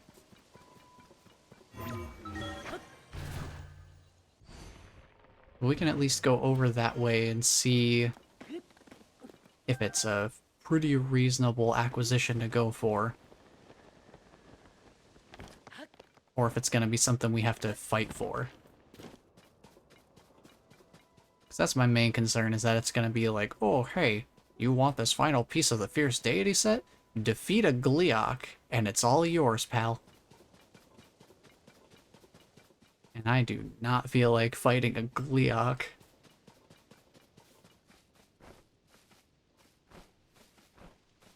I haven't grabbed any restless crickets in a while.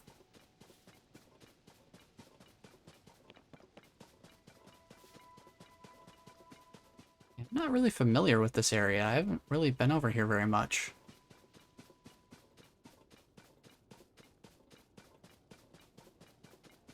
So it's kind of fun getting to see this stuff again. Is that's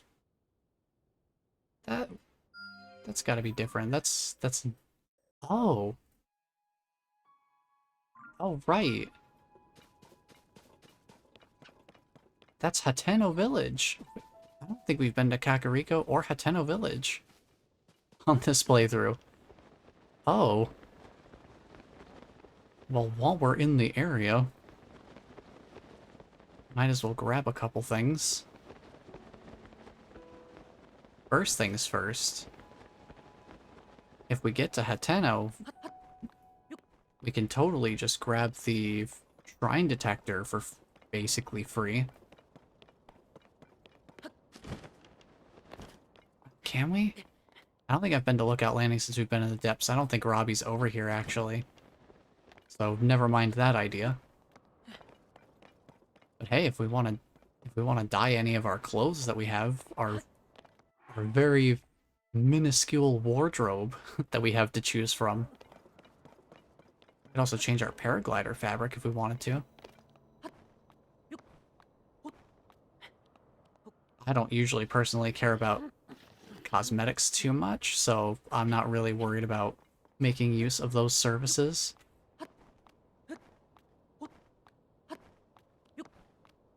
But they are technically options.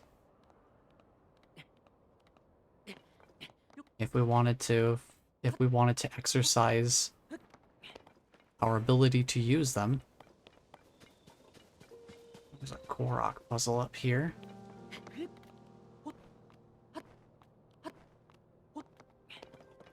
Might as well take a look at it here, since we're right here. Let's see, where does this piece fit? Probably right here, yeah? Like, right in here? Yeah.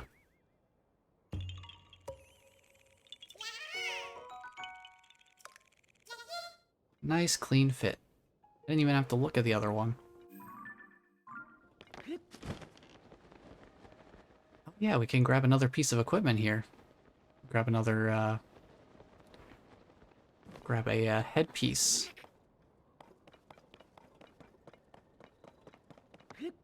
Not necessarily something that I'll end up using, but it's a fun little piece to have. And we have another shrine here. Might as well grab that while we're in the area.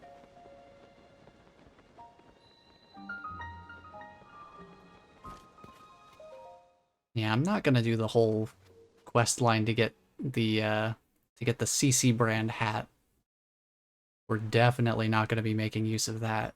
So I'm not gonna do the whole side adventure quest chain for that.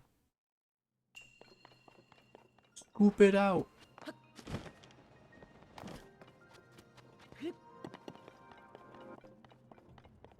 Me when the litter box is full. Okay, let me see if I can remember how this whole thing works out. Okay. So in this pile, all we need to do is just we just have to scoop it out. It's in the name.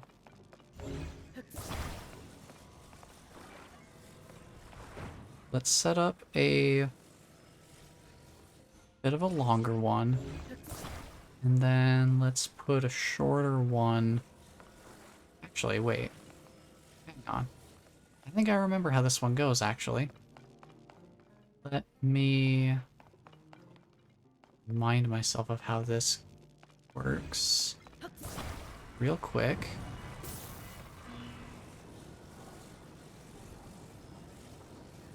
I just want to let that push through.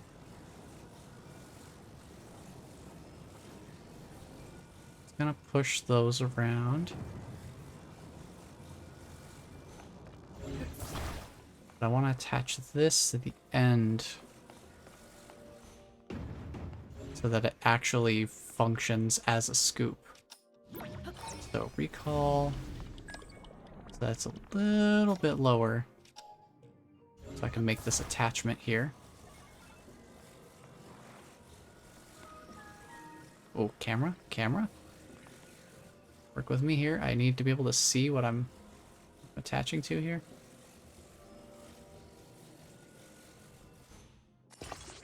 There we go. That's one. We do have two more pieces here.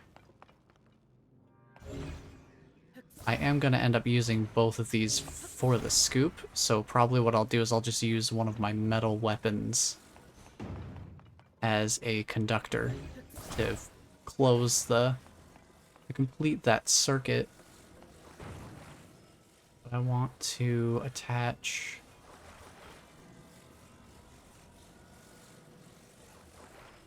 if I can. I want to attach this to the lower part. Can I do that?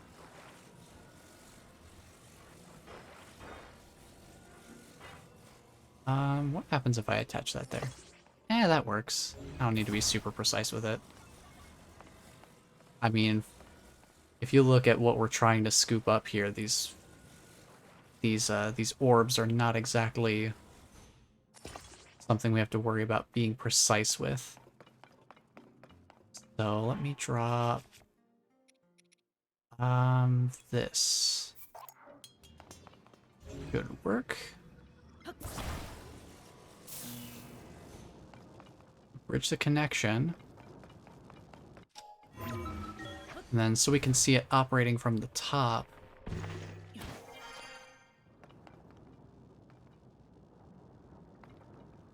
Oh, that's gonna break, actually.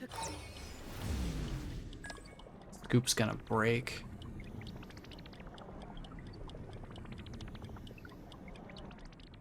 I do have a solution for this problem.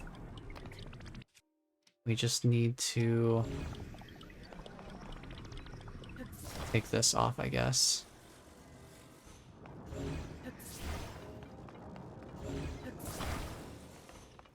kinda wish I could grab the... I could do like what I did last time and just grab the wheel. Even if I can't move it, I'd like to use this as a way to kind of shake this off. But looks like I have to do this, which results in a little bit of deconstruction. Most of it stayed intact. It does actually give me a second chance to actually build this as like a fully enclosed box. Then that other piece fell in here.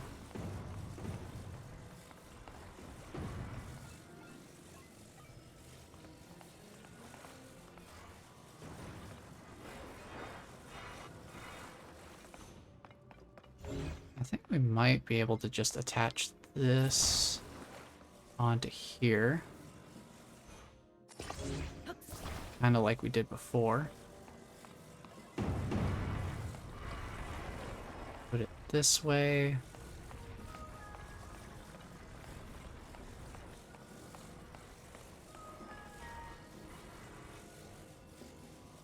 And that should work. Hopefully it's not too long. If it gets jammed against the floor, that might be a problem.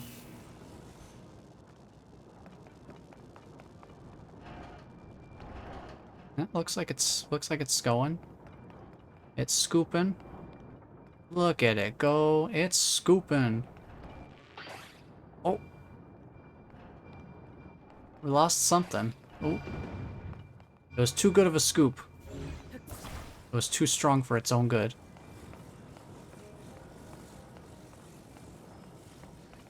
You know what else I could probably do? Is a little bit of recall shenanigans. Let me just do that. Grab my weapon back. Go back up the ladder, because I think we just need one of these orbs up here. That's literally the thing about it. It's just that we need one of these orbs up here to put into here. It doesn't matter which one, we just need one up here. Now you might be wondering, well, where's the bonus chest?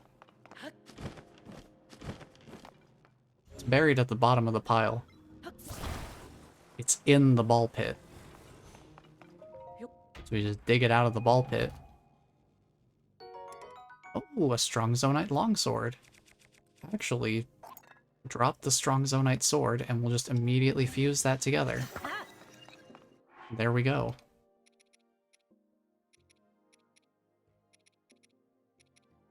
Trying to decide what I want to use for weapon. We'll use this fusion that we just recently made.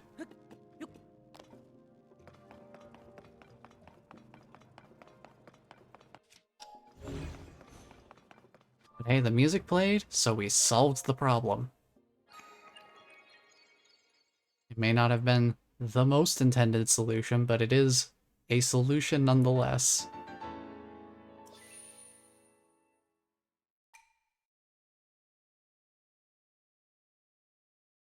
And I'm trying to think, yeah, besides the other little bonus piece of armor that we can grab here, there's not much else for me to really do in Hateno Village.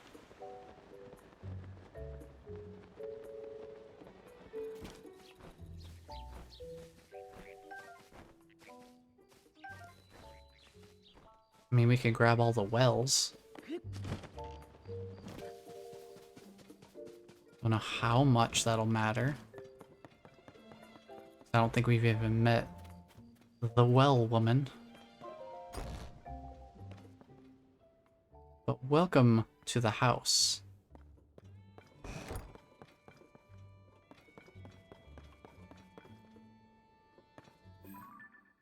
Look at that high resolution image. I can tell exactly what that is.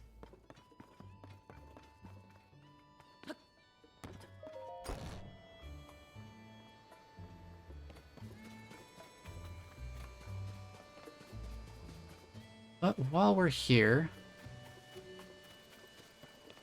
there is a tree with a bunch of apples in it. Now, fun thing that you can do is with auto build,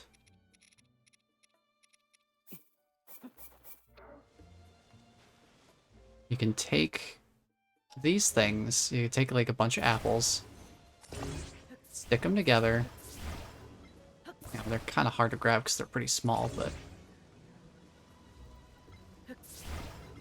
just kind of mess around with it a little bit and eventually you'll grab one of them. If you take that and go into auto build, now you have a bundle of apples.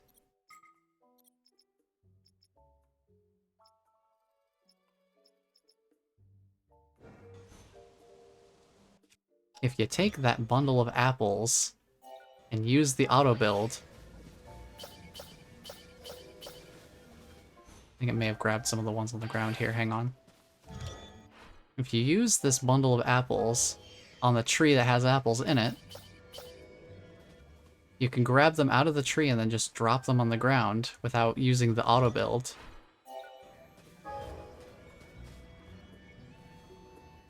And you could just pick all the apples out of a tree. This tree's already picked clean and I didn't even have to climb it. Or knock it down. So that's a pretty handy use of the auto build. That's honestly part of why I wanted it in the first place. But then what I can also do is I believe there's a limit of 20 floor items. So if I go here, take my 5 apple cluster, grab 5 of them, assemble them all together. I just need to move the stack aside somewhere. I just kind of move that off to the side. So that I'm only pulling apples from this stack here.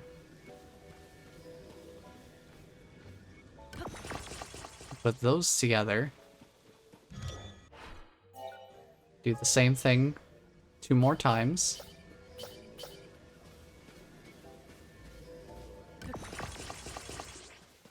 We'll have 4 clusters of 5 apples each.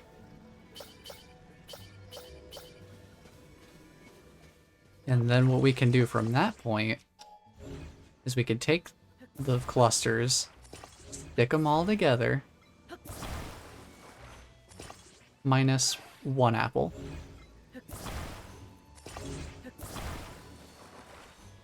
Because what we can do is, instead of just having only regular apples, we could also put a gold apple in the mix. So if there happens to be a gold apple mixed in with the regular apples, you can also harvest that and then just set it as a favorite. Ta-da! You have the ability to automatically harvest 19 regular apples and 1 golden apple, all put into one easy auto build.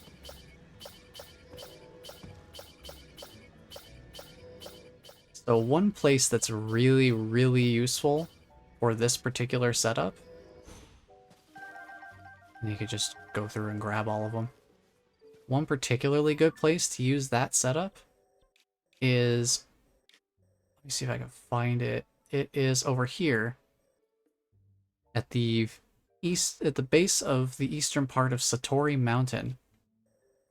This group of trees here, these are all apple trees. There are a few of the tree monsters over here as well, so exercise a little bit of due caution, but there's a shrine here right next to it. So if you ever need apples, just come over here, like teleport to the shrine that's right here. and then just take this auto build schematic and go to town. There are so many apples there, you're bound to also get at least a couple of golden apples in the process, just because there's so many individual apples to gather there. So that's a pretty handy little place to know about. Let's grab this while we're here. The well-worn hairband. Basically just puts our hair back in the Breath of the Wild hairstyle, rather than the Tears of the Kingdom more let loose, unrestrained hairstyle. For those who prefer the ponytail look from Breath of the Wild. He does also put his hair in a ponytail when he's wearing the soldier's helm, though. That's kind of a fun little bonus thing to grab. And while we're here, might as well grab this little side quest here, because Zelda had a new champion's tunic made for us. And it's in Hyrule Castle somewhere. Reading that particular diary entry that's down in the well there gives us a side quest that lets us actually track it in a more tangible fashion.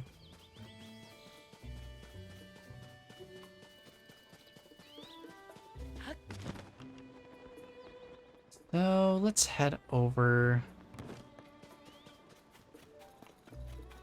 We can still grab the shrine that's over here. I believe there is another shrine.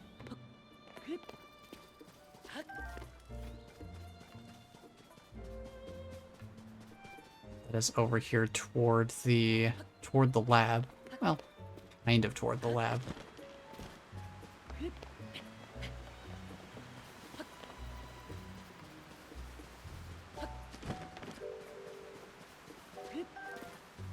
Usually if I'm just passing a single apple tree, I'll just leap up and grab the couple of apples that are close to the ground and not worry about the one that's way up on top there. This has been a pretty good visit, though. I'm always happy to have more apples available to me. There's plenty of them around here.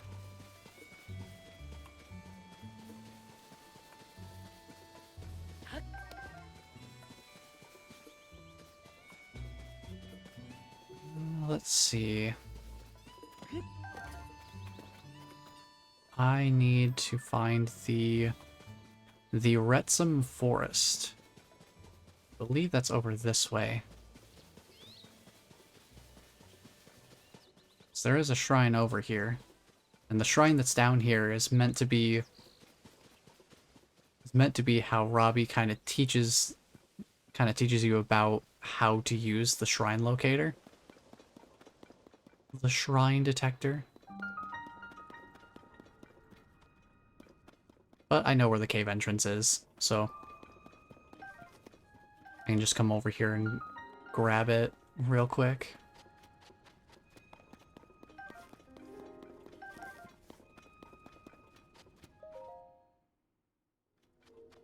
No tutorial or sensor necessary. And this is on the way to where we're going anyway. And because it's a tutorial for a different mechanic entirely, it's also a blessing shrine, which means no interior puzzles. Magic scepter, do I really want that?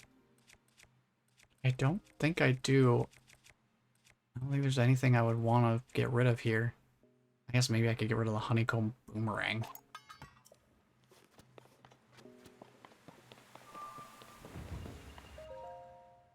Suppose I'll do that. Now I have one of each of the magic rod types.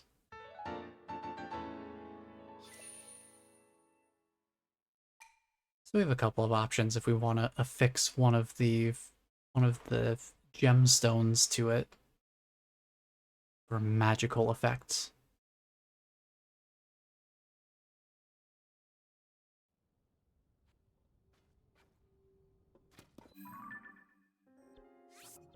Okay, not gonna worry about that.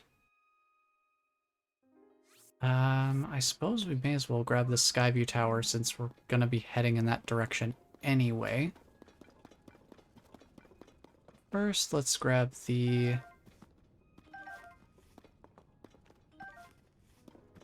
Grab this bubble frog. Since we're here. Boink.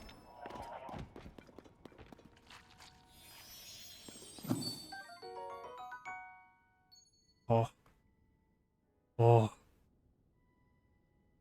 Oh, he's floating. It's incredible.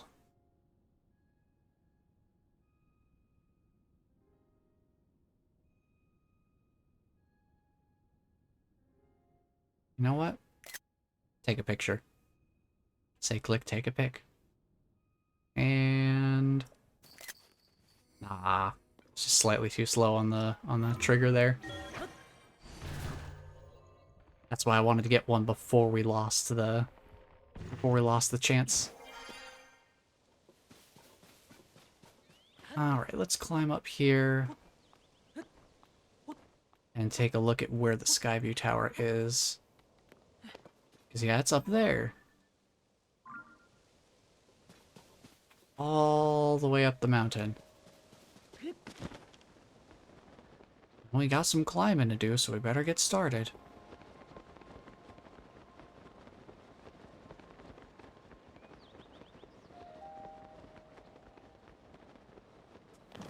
I wonder if just one piece of cold resistance... Nah, it won't be enough. What foods do I have for cold resist? Oh man, I have a bunch of spicy peppers. 12.5 minutes of cold resist, sure. We'll just do it. I think we should be able to make it up there in that time. It shouldn't take that long to get to the peak. And then just get out of this region entirely.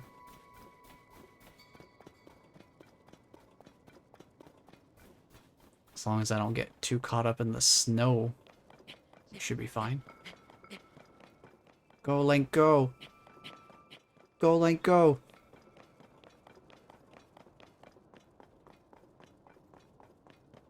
Man, he's really pushing. Go, Link, go! You can do it! Dang, we are really just powering up this hill. Right, there's some Lizalfos over there. Let's avoid those guys.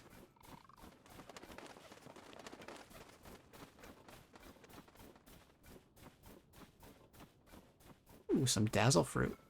Sure. I'll grab those real quick. Let's climb this tree for a little bit of height. And because there's a Korok up here, because of course there is. Just randomly climb a tree. Wow, there's a Korok up here. Who would have guessed? Those little suckers just seem to be kind of hiding everywhere. That's why cleaning them up can be such a pain. It's because there's just so darn many of them.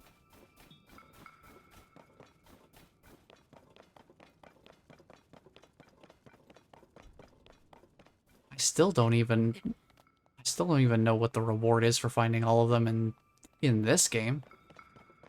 I never found them all in Breath of the Wild either. Because I had a similar kind of thing happen where it's like, okay, I get maybe a couple hundred of them cleaned up, and after that it's just like, am I really still doing this? Am I really still running around? It's like, ooh, am I running around to escape from Gloomhands? Yes, I am. Goodbye. Enjoy being down there. Away from me. Yeah, I was like, am I really still going around, like, trying to find several hundred more of these little individual spots across the entire sprawling land of Hyrule?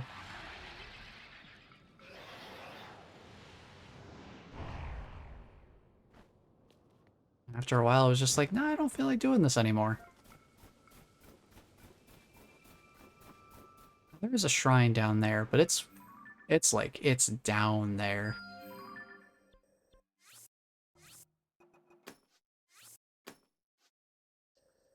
I need to be marking these spots on my depths map too, just in case I ever end up going down there again for some reason.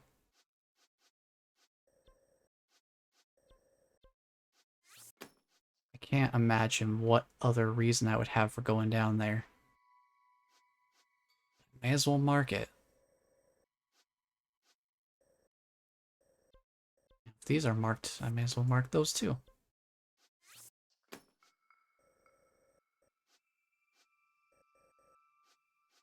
This one's not marked either.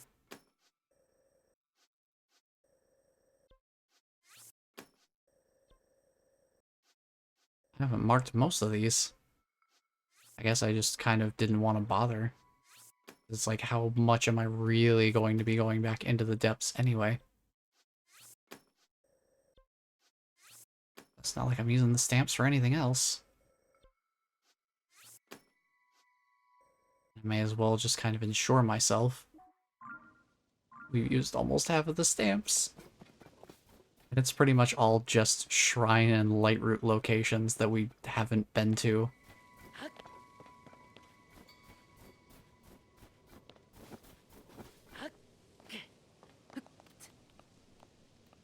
Actually, you know, probably what I should do is just climb one of these trees.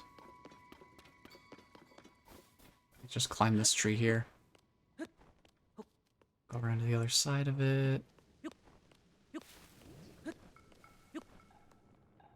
Then we get all our stamina back.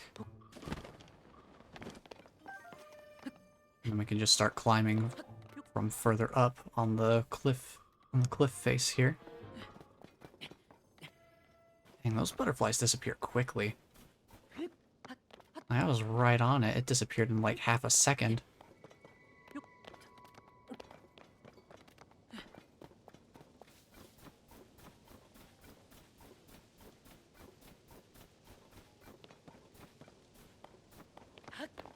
And I'm not going to worry about any of this. And I'm certainly not going to worry about the shrine quest that that guy has. Because having watched through, you know, a good chunk of, I've mentioned the past couple of, at least the past couple of streams that I've been watching someone else's old stream archives of them playing through this game for the first time, like back when it first launched. And one of the things that reminded me of that is specifically relevant to this situation is that the shrine quest that that guy has down there, the shrine that unlocks is one of those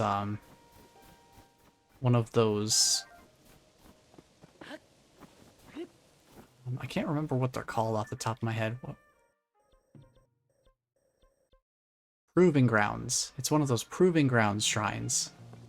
And I'm just here like, you know, maybe not. Maybe I don't want to do proving grounds.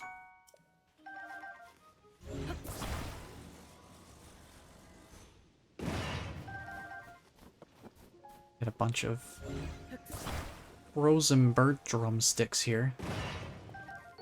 And some icy meat.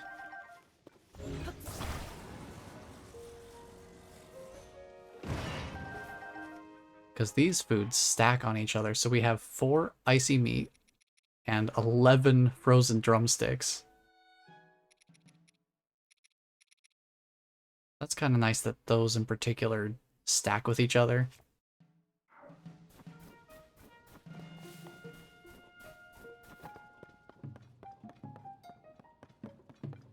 Alright, let's get the Skyview Tower.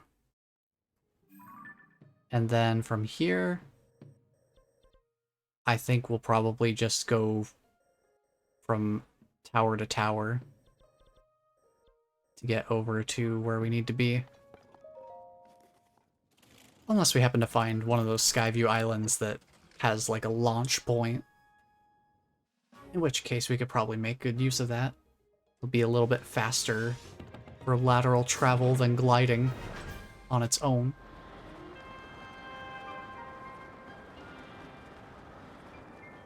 We'll see what we come across.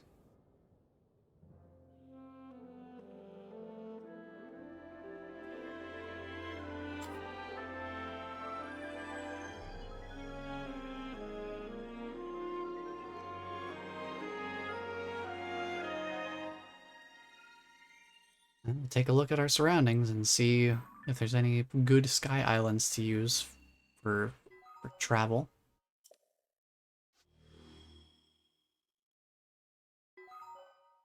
Well, there might be something behind us. Oh, is that the light dragon?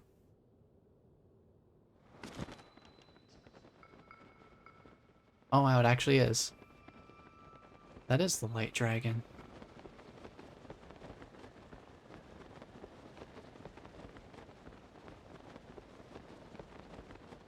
I wonder if we'll be close enough to catch an air current off of it. Or if it even has an air current. Because I know the other 3 dragons do have air currents around them. We might just be too low.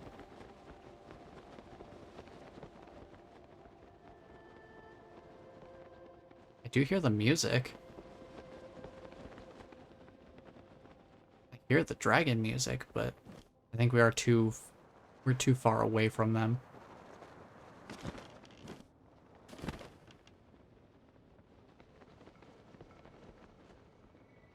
Now let's see, they give us a couple of options here for remade vehicles.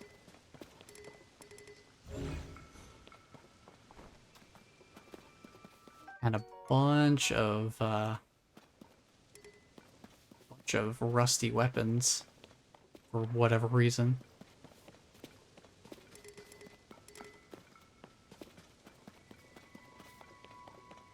So one thing they give us is this lovely little hovercraft. And I think that's meant to get us up here. Where, you know, there's some stuff going on up there. But I'm not gonna worry about it. I believe if I look at the map, these little ring areas that have a bunch of different stuff kind of like layered on top of each other, these are diving ceremony locations. And if you complete those, I think there should be 3 of them in total. That's one over there. I'm trying to see if I can find another one.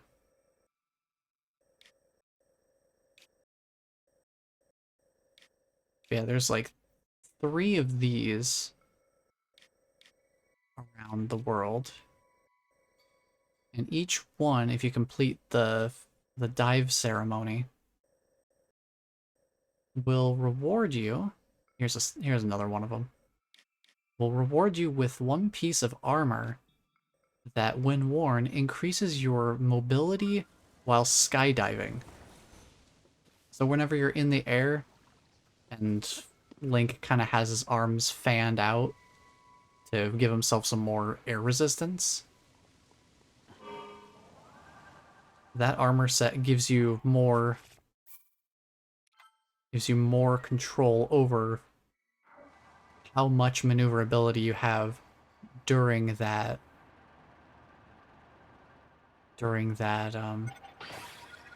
while you're in that state. Yeah, since this thing's got batteries on it, we can just go for it and see how far we can how far we can get here toward our destination, which is all the way out there. You can just see it in the distance there. Those little patchy areas of sand out there. That's where we're heading. We'll see how far we can get off of what remains of my battery. Yeah, see how fast it drains? See why I want to upgrade my capacity? Now we're just gonna fall.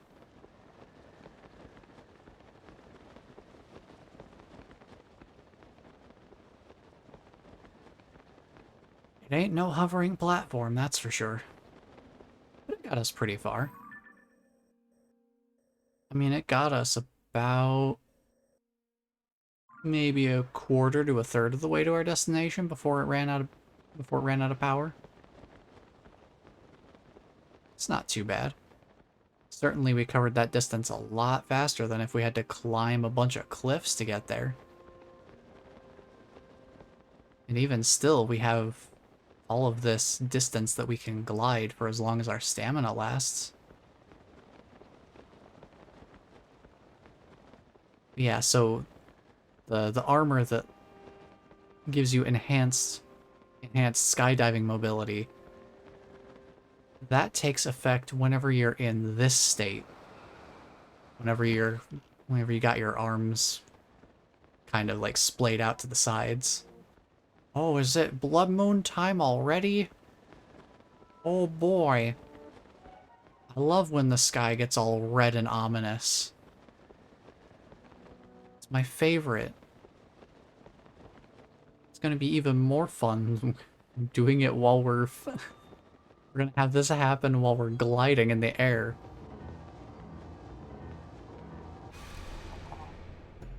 Spooky. In the glow of the blood-stained moon. The glow of the blood-stained moon. Honestly, since we're almost out of stamina, I'm just gonna drop down here real quick to the Floating Scales Island. And since we're here, I did also remember that one of the pieces of Zora armor is here on the Floating Scales Island. I had forgotten about this back when we were originally here. But just over here, in this lovely little chest that's tucked away, that's the Zora helm. We can spin to attack while swimming, but now we have what may be one of our very few full sets of armor. We actually have the full Zora set now.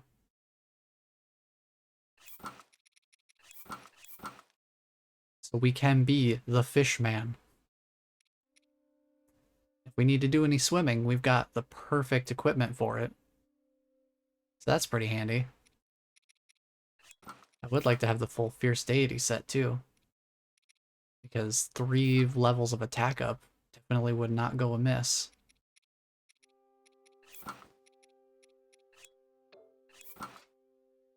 Well, let's get our armor back on.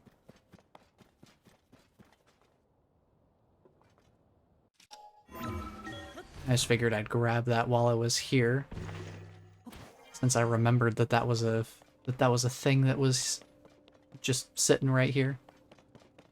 And I'd totally forgotten about it while we were here for the first time actually doing the whole regional phenomena quest. I had completely forgotten about it being up here.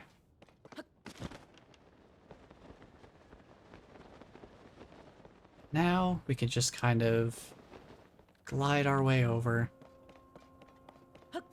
even further along. Yeah, not many use cases for swimming. Not many times I'm gonna be in the water. But if we ever do need it, it's good to have it. It's good to have the option.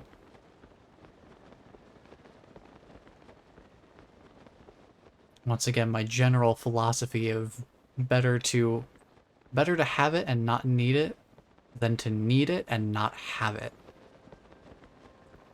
At least if we're prepared for the worst case scenario, we'll have the tools available to kind of mitigate how badly things could potentially turn out, versus being underprepared for a situation and potentially finding ourselves in a real scrape. But, you know, both situations have their pros and cons. Sometimes, and this is something I'm still very much trying to, learn to embrace. Sometimes not having a plan is more fun than being prepared for every situation that could possibly come up. Sometimes the mystery is part of the fun. I feel like I don't really tap into that so much when I play games like this. Like, for anyone who's been watching me play through this, you could definitely pretty clearly see how much I've really tried to plan for things and take into account whatever potential obstacles may come up at any given point.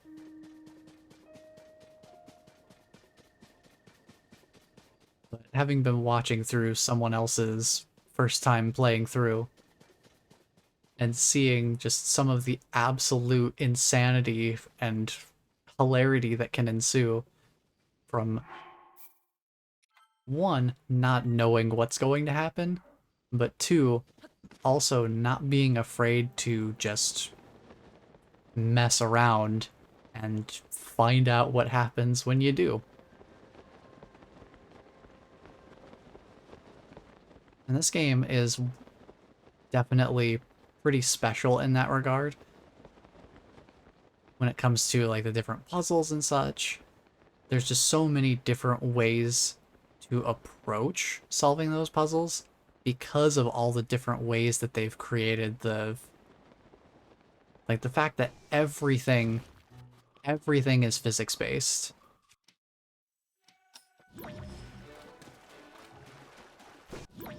I wonder, is this a Korok here? It is.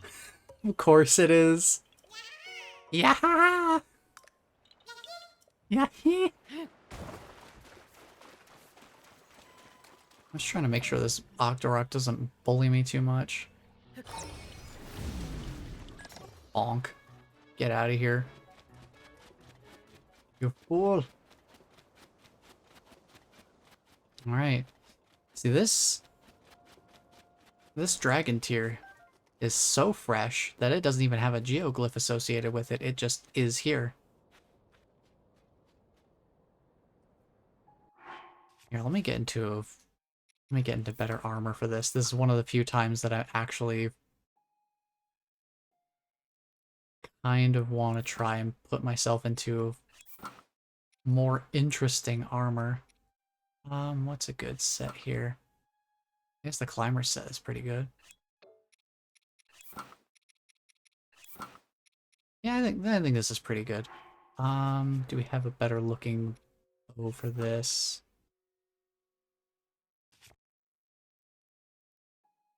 Shields wise, I think that's pretty good. We definitely want to put on a different weapon, I think. I mean, this is a pretty decent setup. It's a little bit mix and match in the weapons department, but I think it looks pretty nice given what we have on us. It looks a lot better than just having random pieces of soldier armor mixed with more casual looking adventurer gear. All right. It's time for the real final dragon tier.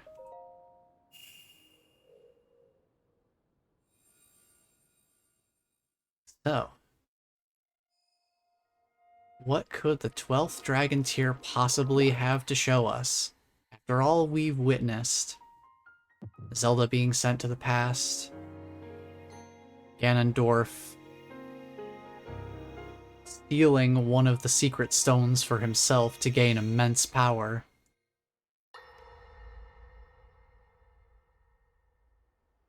Zelda being unable to find a way to return to her time. Our time.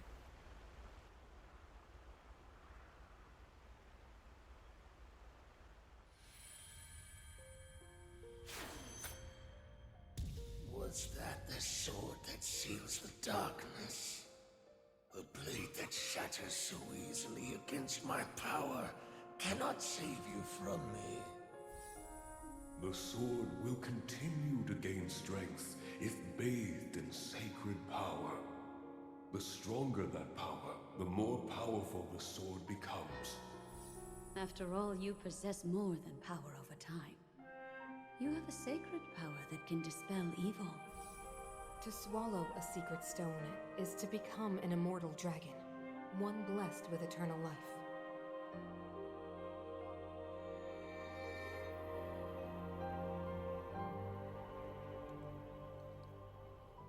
Minoru, I'm counting on you.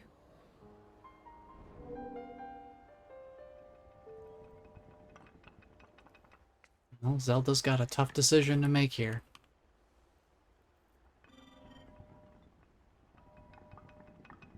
I do love that you can see the shrine in the background there.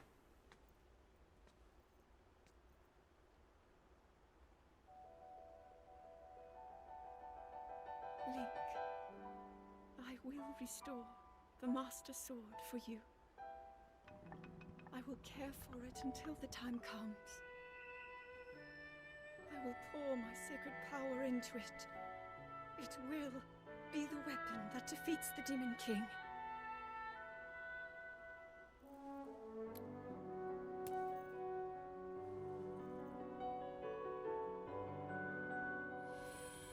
To become an immortal dragon is to lose oneself.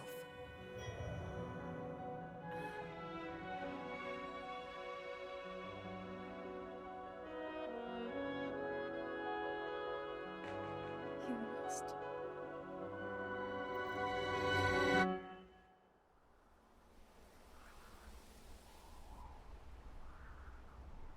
God, the way the music cuts out there.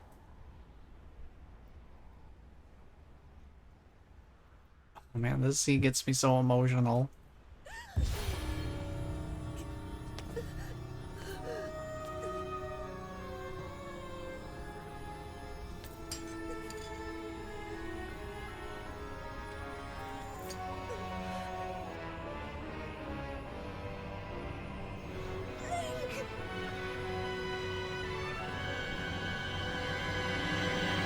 Protect them all!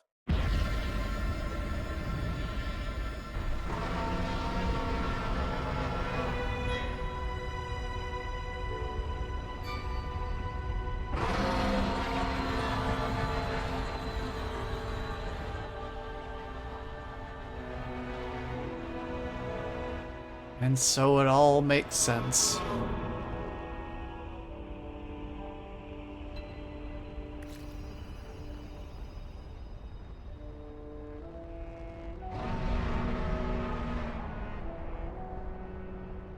The light dragon that wasn't there in Breath of the Wild and is suddenly here in Tears of the Kingdom.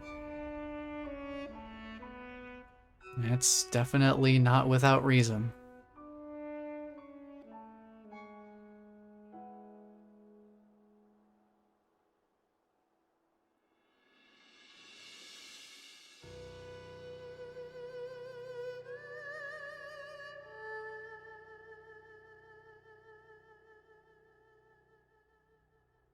Certainly a difficult decision to make, but ultimately, it will prove to be a very important decision.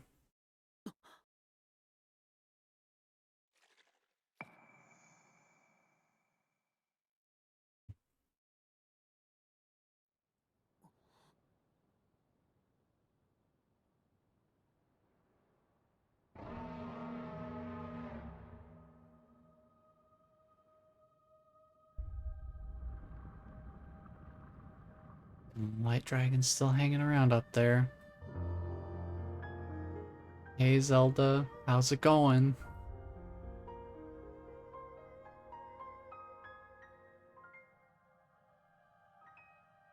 They got a new glow on the back of their mane too.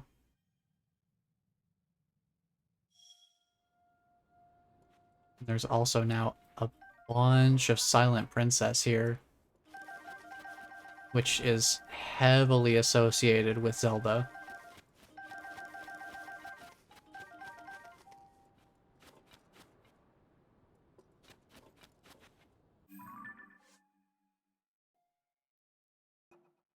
So now comes the tricky part. Figuring out how to get up to the light dragon. One of the main reasons to take on getting all of the dragon tears in the first place is because that is what brings the light dragon closer to ground level. Not all the way down, but at the very beginning of the game, they are way high up in the sky. Further up in the stratosphere than is really practical to reach.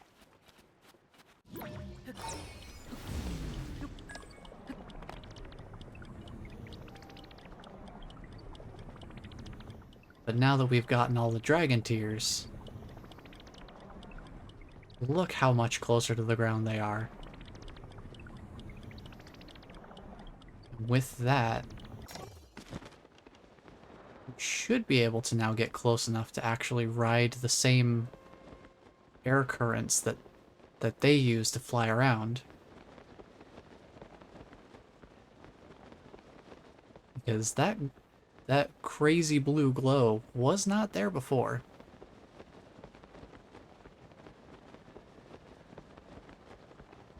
That also is not without purpose. Air current? Air current, okay. You have to be pretty darn close to them to get the air current. Dude, this is such a cool visual spectacle, though, being, like, just flying alongside them like this. I don't think I've ever flown alongside, like, the length of them like this. I think I've only ever really approached from, like, a perpendicular angle.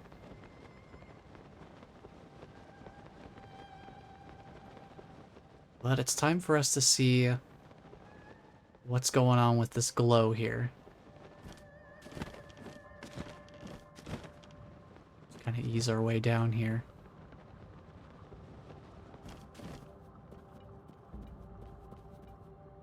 Hey Zelda, how's it going? The Master Sword is here. Protected after however long it's been since the Kingdom of Hyrule was originally established.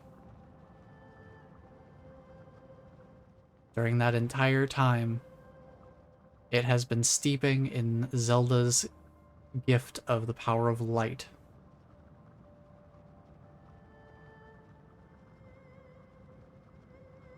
So I think it is time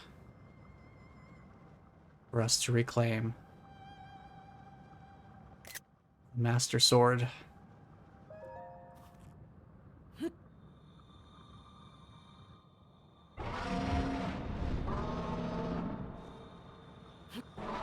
We gotta hold on. The sword that seals the darkness is not won so easily.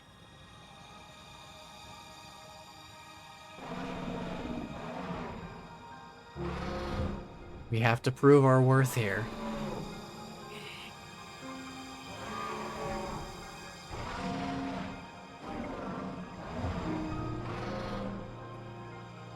But if we've got the strength and the stamina to hold on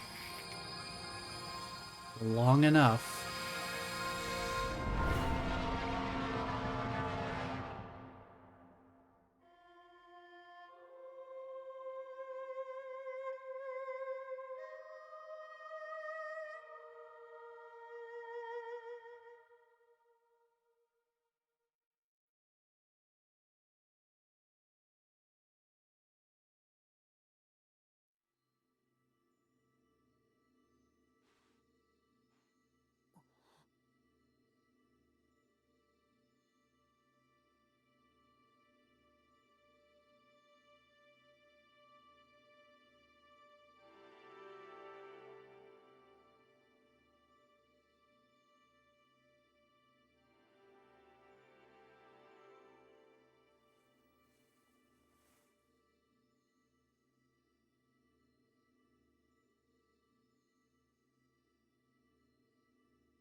Master Sword.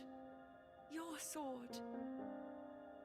She is the key to destroying the Demon King. He defeated her before, but a long slumber will heal these grievous wounds. And when you two next face the Demon King,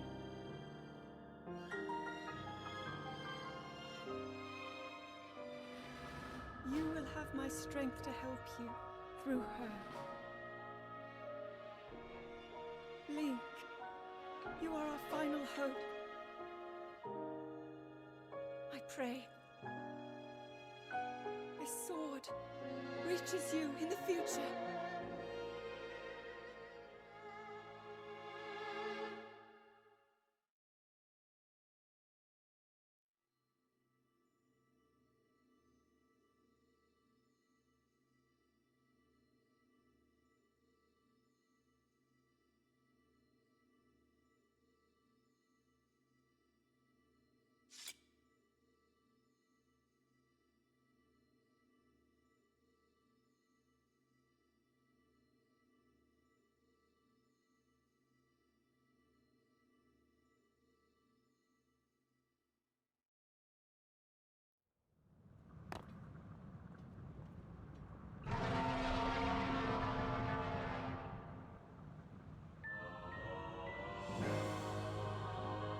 And I did not want to talk through that whole sequence because it's just...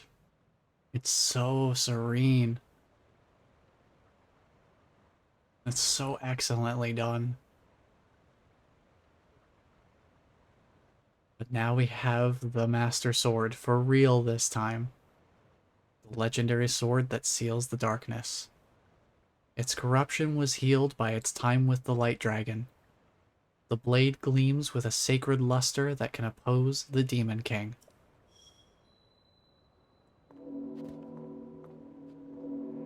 And now we're back. We're back at the Temple of Time up on the Great Sky Island.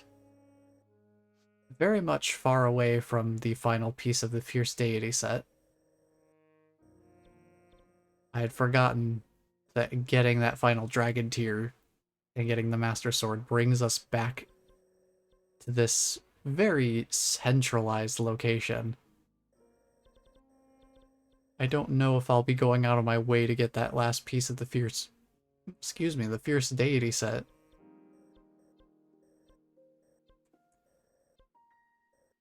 But I don't think I will. Mainly because I don't think there's a reason for us to go back up to the northeastern part of Hyrule for anything else. Except for, you know, extra stuff.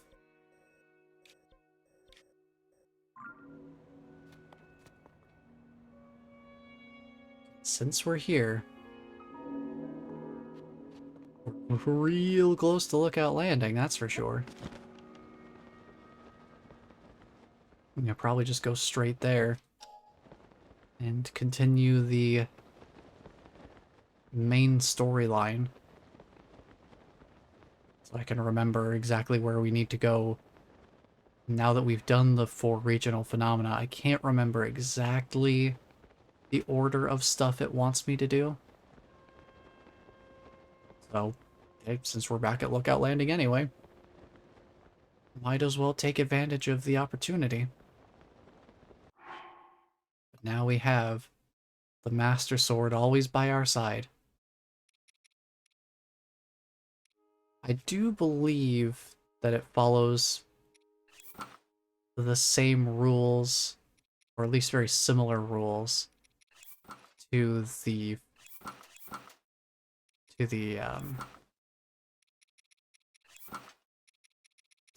first game, to Breath of the Wild, in that we can use it as a weapon, and eventually it will, after enough use, it will quote-unquote break like any other weapon or, you know, shield or bow would eventually break after enough use.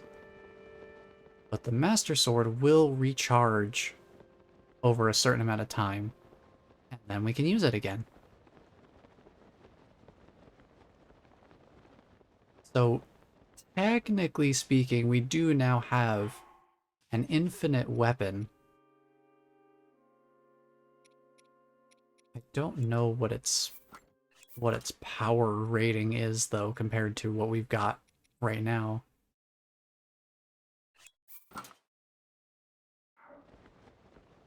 But in any case, we do have we now always have some sort of weapon with us at any given point. And that kind of insurance is why I wanted to wait until we got all of the dragon tears. Oh, I guess it's part of why I wanted to wait until we had all the dragon tears before getting it. That way we don't just always have the Master Sword to kind of be a crutch for the playthrough. Now we can actually talk to Robbie here. Wow, it's a big discovery.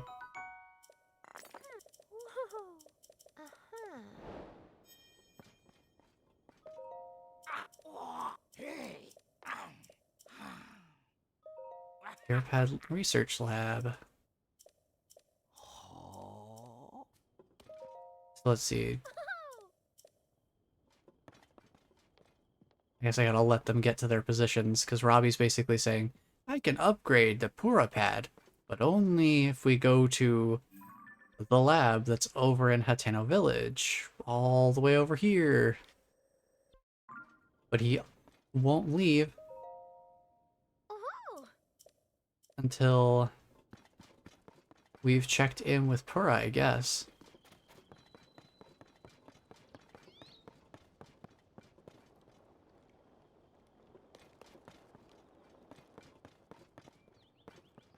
Yeah, let's see what we got going on here. Let me actually set this back to regional phenomena. Hey, Pura, I'm back. Hello?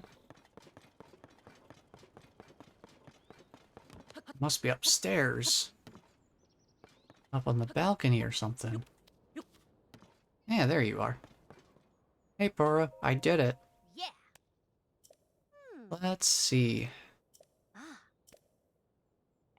The person resembling Princess Zelda was behind the scenes for all of the phenomena. But as we're discussing the finer points of what we've discovered... Uh-oh. This blood moon feels different.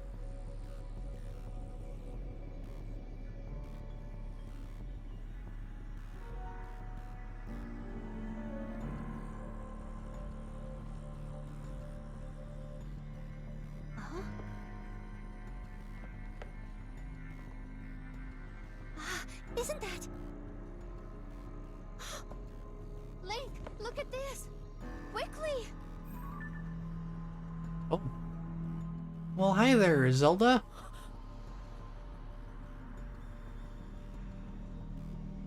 Your Highness. Well, the mystery is definitely a little bit thicker now, considering that we've seen the whole light dragon thing.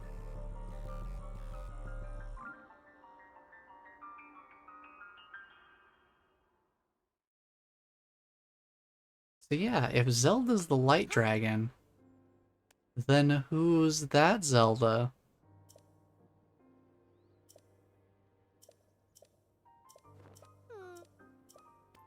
So now we need to go to Hyrule Castle.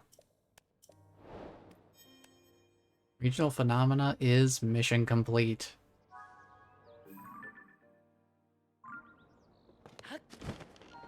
But before we head over that way, may as well see what I can upgrade inventory-wise. How about... I don't need very many shields, honestly. Weapon stash is too expensive. We could do a bow stash expansion. We'll do that.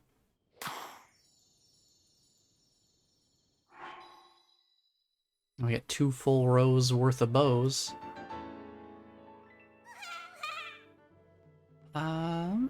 Well, I guess the only thing I could upgrade would be the shield stash, so since this may well be one of the last times we're actually at Lookout Landing to do this, we'll just grab one more shield slot upgrade, especially if we can grab the Hylian shield while we're at the castle.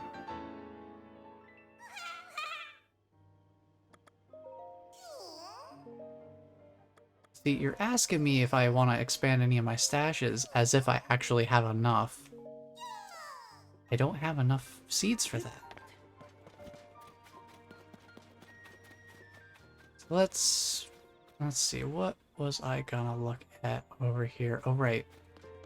There is the well. Now, Hestu was saying that he heard a voice coming from the well, so I think the well woman is here. And if that is the case, we can get ourselves a bunch of free money. Because she'll pay us for every well location that we've found. Yep, got more for you. I guess she was already here. 6 more, so another 60 rupees in the bank. Yeah, not too bad. Just a little bit of extra pocket change. In case we need it for something. Honestly, at this point, I'm trying to think if there's anything else we really need. Still not going to upgrade my heart containers yet. I am going to cook some more food, though. What to cook is the question. I need more just straight up healing items, I think. Let's put together...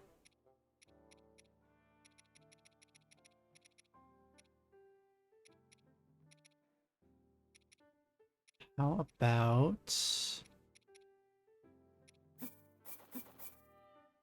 about we do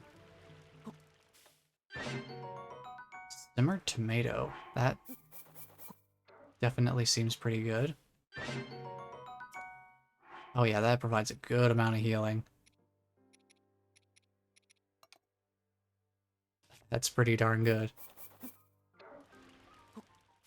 Let's make a few sets of regular simmered fruit here. Just so we have a little bit of something smaller. And then do the same with these wild berries. Okay. Just having a few more sets of healing foods, just so we have some options there. We have heat resistance, cold resistance. Yeah, I think I'm pretty good on food. I don't need a whole lot of effects or anything.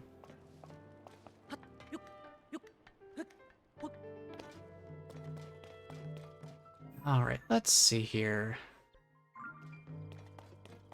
Off to the castle next, huh? I think the Skyview Tower is going to be our best bet of approach. Oh, right. Before we leave, gotta go to this crystal refinery. Almost forgot to do that. But I definitely want to do that. I need more than the basic battery charge. Please expand my battery capacity.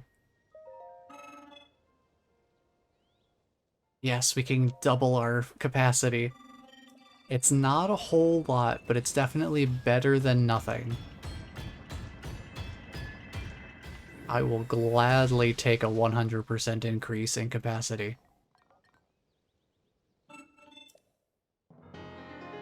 So now we can basically use Zonai devices for twice as long before we run out of battery charge. Oh boy. If I really wanted to, I could go back to the depths. Mine up a bunch of Zonite. And then convert that to Yeah, that converted to more of those crystallized charges. But I think that hasn't been too much of a sticking point. It's mainly more so just like a convenience factor. It hasn't really prevented us from finding success.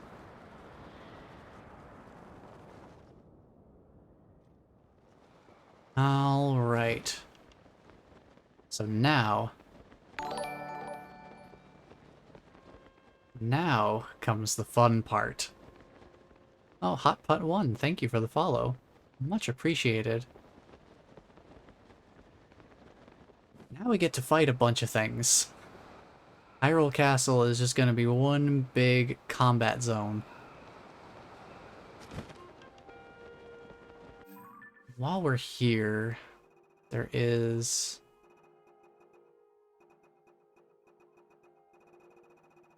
a side quest, right?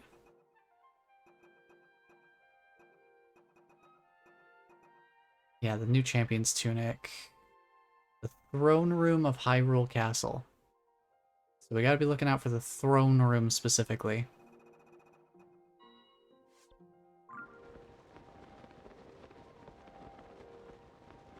Gosh, I wonder where the throne room is.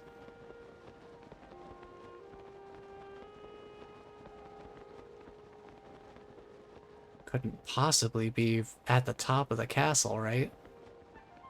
Or, you know, pretty much the top.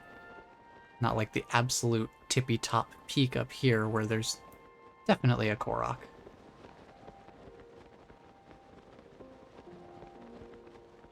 You know, it actually kind of works out that I expanded the bow stash and the shield stash.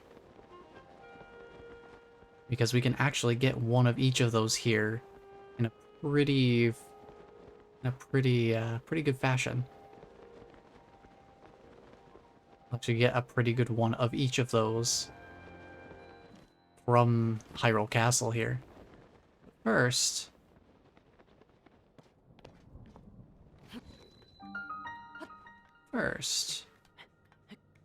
let me put on the climber's set here, or climber's shirt, since that's what I've got.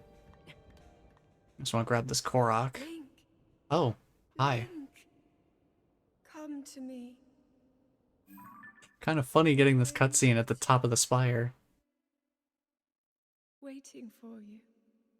Oh, the Silent Hill 2? James. Come to Silent Hill.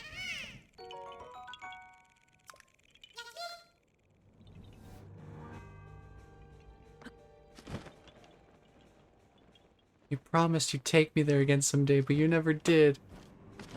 I'm alone there now. In our special place. Waiting for you. We got the Dusk Bow. Said to have been used by a princess who fought beasts of twilight. It's a pretty nifty little bow to have, though, because it fires long-range arrows. So it's kind of like the Gerudo bow, but a little bit stronger. And probably higher durability, too, since it's a unique bow.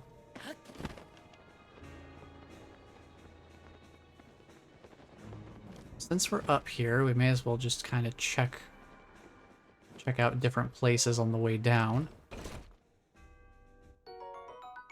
We got ourselves a sapphire. It's pretty neat. There's another chest over here. It's got a Royal Guard's spear. Low durability, but yields massive destructive power just before it breaks. I don't think I want it, honestly. I think I'm pretty good without it.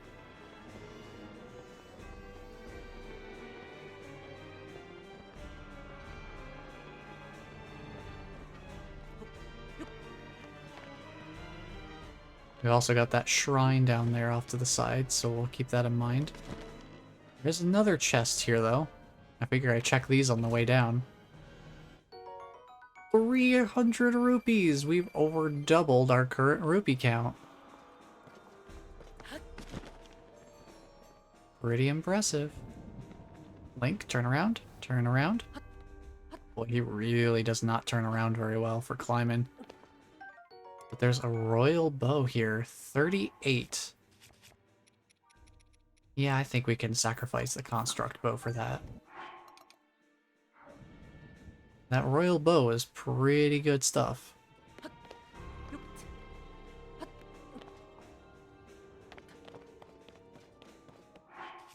Let me put on the Tunic of the Wild again.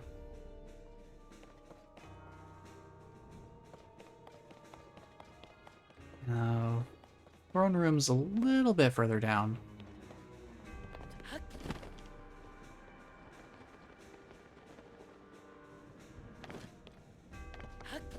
A little bit further down.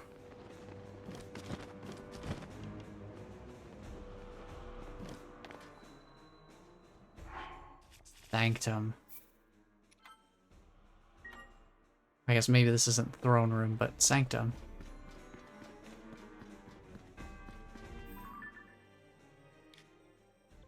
So yeah, the first one's over there.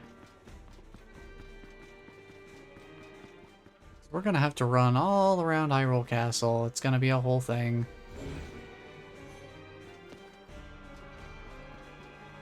But first, let's light these. Let me get out my torch.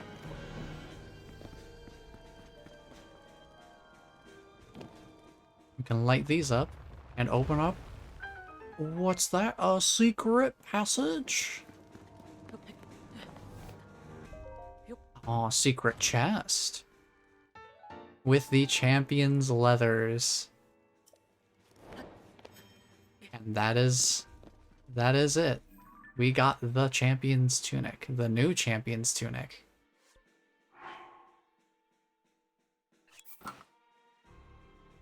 Now we've got something even stronger than the default soldier's armor. Kind of works out as a nice midway point between the Tunic of the Wild being very bare bones, and the champion's leathers being a little bit more fortified, but not like full suit of armor kind of look. But pretty good stuff.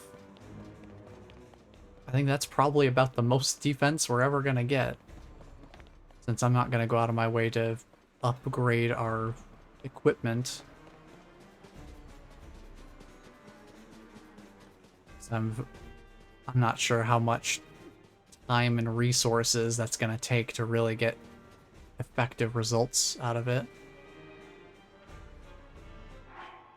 I'm gonna pop down a manual save before we do our whole running around shenanigans here.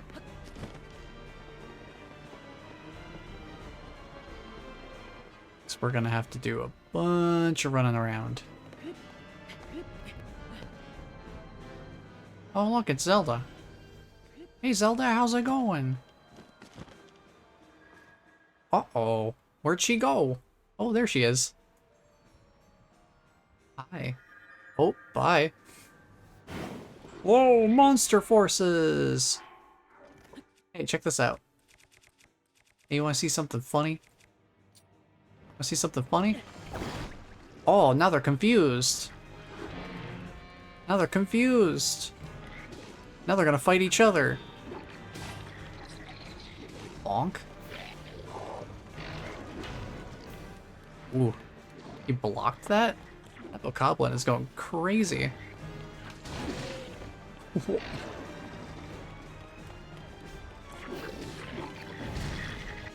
I should probably pull out an actual weapon for this. Yeah. Royal Claymore Blade.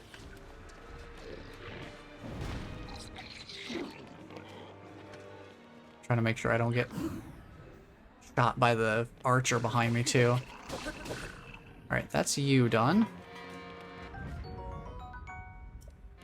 I guess the confusion wore off on these guys. Hey, how about you don't throw rocks at me, but instead get hit by the rock that you threw? How about you don't throw rocks at me, I said. Ooh, Royal Guard's shield. Low durability, but very defensible.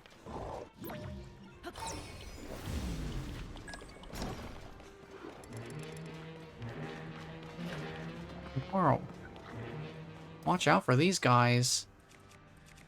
They're doing all sorts of crazy shenanigans. How about a puff shroom for you? Whoa! Where'd I go? You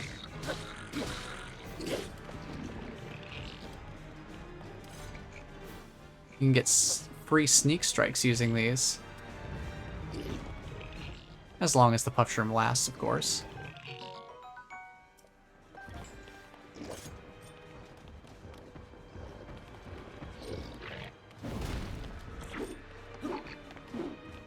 Ooh. Yeah, a bit of a... Oh, watch out! Ooh! Big guy doing a big swing. What? Flurry rush, yep. Boom, boom, boom, boom. And that's good. You missed. You silly goober.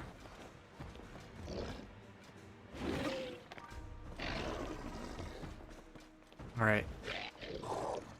And whoop. Alright, my fusion broke on that. So let's see what I can do for weapons. I don't think I have anything unfused right now, so let's use the next weapon that I have fused up. Another shield.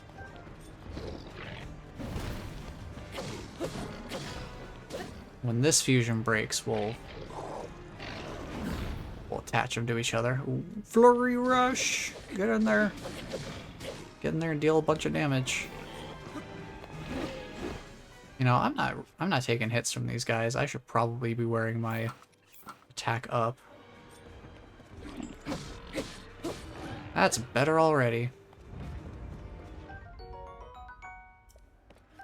Grab all their stuff.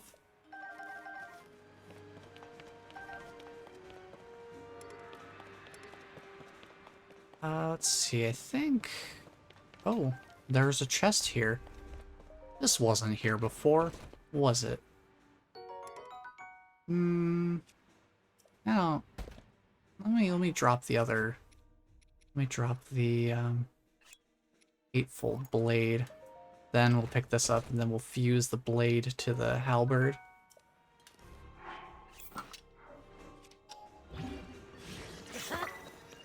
Now, normally I like to have the move set of the blade.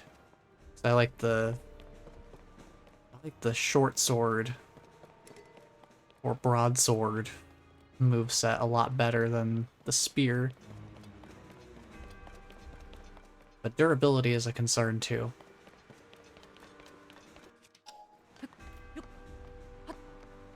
Let's see, there's a Korok up here. I guess we can grab that since we're practically next to it.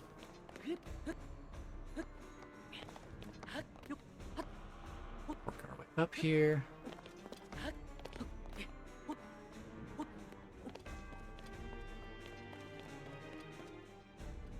Can I just poke it with this? If I drop this, does that work? Nice. That works. I did it. I didn't even have to use any of my durability for it. That shrine is also temptingly close by. You know, we need to kind of head over that direction anyway.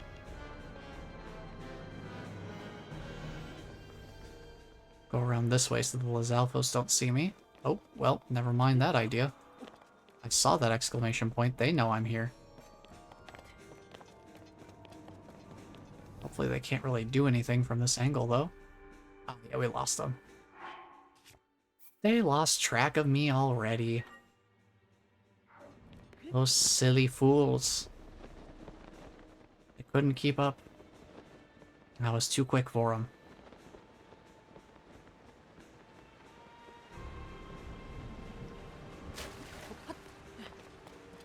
Just head up here. And we'll take a brief little shrine break. Why not?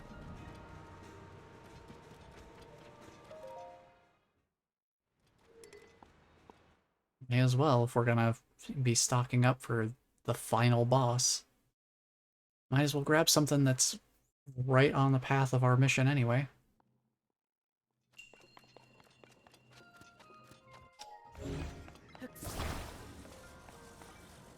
Alright, this one's pretty simple. Just gotta put that metal plate up there so we can ascend through it. There you go.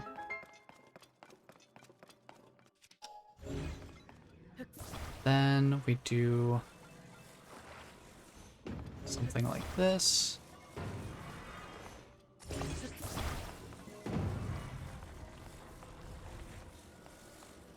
Set this here so that it kind of holds itself in place.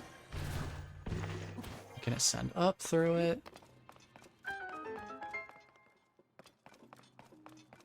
Let's see. Okay.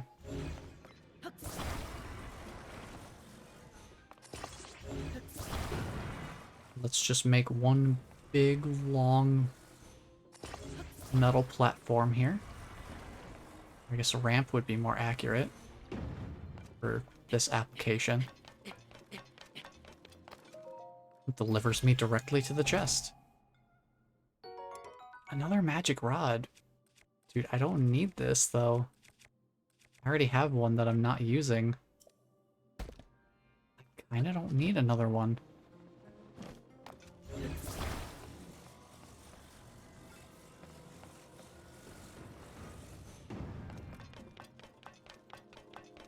And the same ramp works to get me up here too.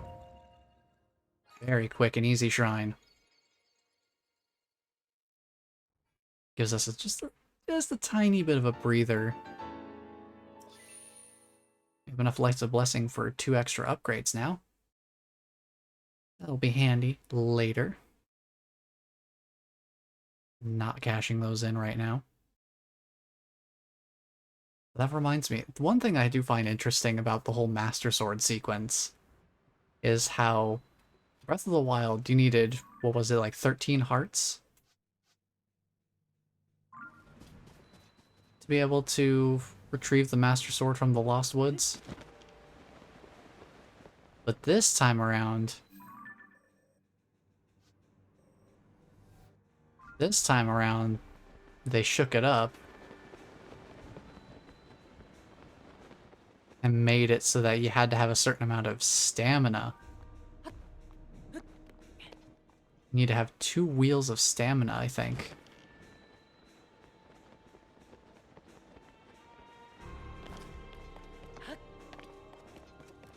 So I think that's pretty interesting that they switched that up just to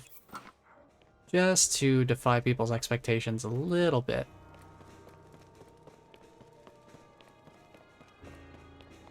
Let's see here.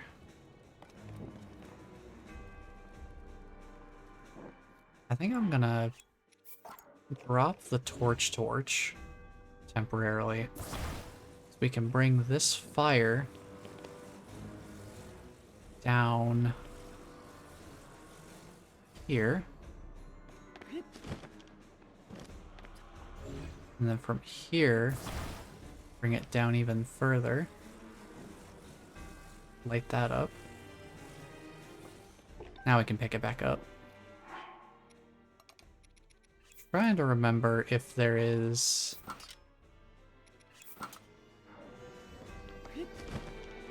what it is that this does. Not quite tall enough for that. Definitely glad I have a torch though. Makes it a little easier to grab the fire here.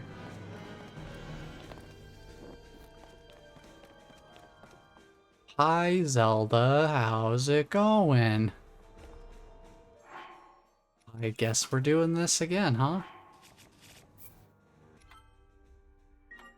Alright, round 2. Oh. Hi, Nox. Hey, buddy.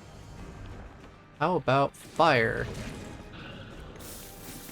Nah, that didn't really do much. Grab that choo-choo jelly.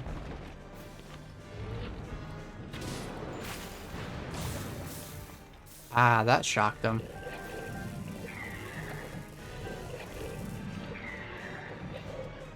Boink.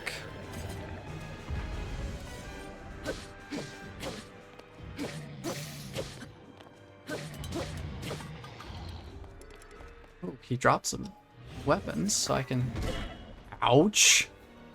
Wasn't sure which hand he was using to smash down. It was that one. Alright, food. And, how about...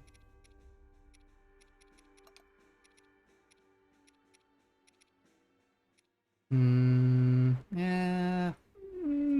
I don't know. I guess I'll just use another one of those.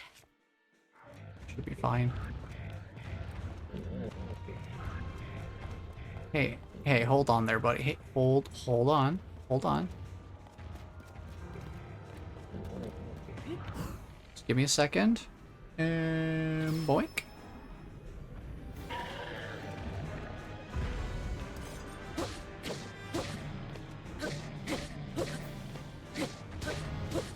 Alright, let's run and not get caught off guard this time. Oh, he blinked. Boink.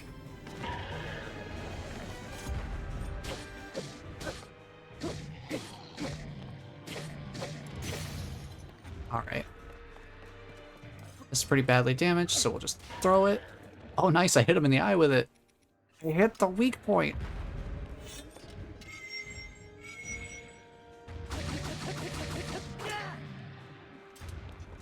Watch out. He's gonna throw a rock at me. Or... Where did you even get that? Where did you get the explosive barrel, sir? Where did he get that from? He just reaches into the floor and pulls out an explosive barrel. How? What sort of witchcraft do you have on your side? You want to do that again? He's gonna do it again! Okay. I mean... Hey, you know what? It's your funeral, buddy. Ooh. Man really took himself out. Ain't that just a darn shame. Alright, time to grab a bunch of items. Because that's the first Hinox we've fought, so... Every single Hinox material is new.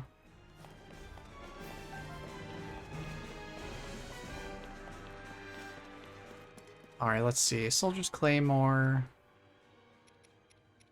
I feel like that's more powerful than... Is that more powerful than Knight's Claymore? Soldier's Claymore. No, it's not. Okay. So Knight's Claymore. Use Soldier's Claymore onto it. Okay. Let's see, there's more... Oh, those Knight's Bow, right? That's more powerful. 26. Nice. Well, the Gerudo Bow's a little bit weaker. Just slightly. So we'll use that for now.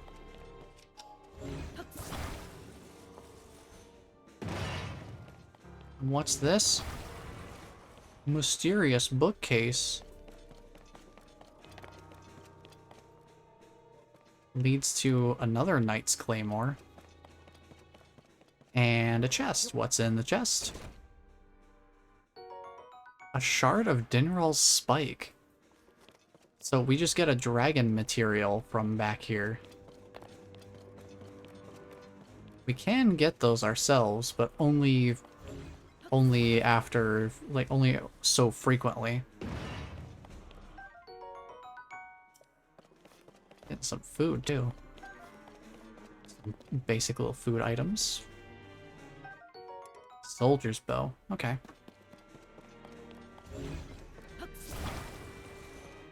Yeah, there's just a bunch of these little secret bookcases and stuff around. Royal shield. I should probably trade out my Gerudo shield for that. It's better. It's a better shield. Alright, what's in this chest? Ooh, the Royal Guard boots. Oh, they're fancy for sure. Look at that. We got the posh boots.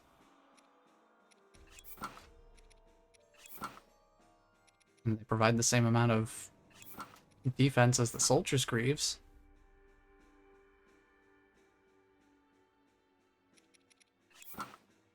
But we do want the Fierce Deity boots for the attack up.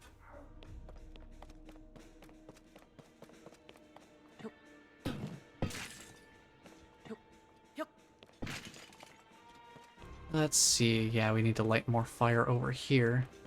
So let me go grab some fire from across the room.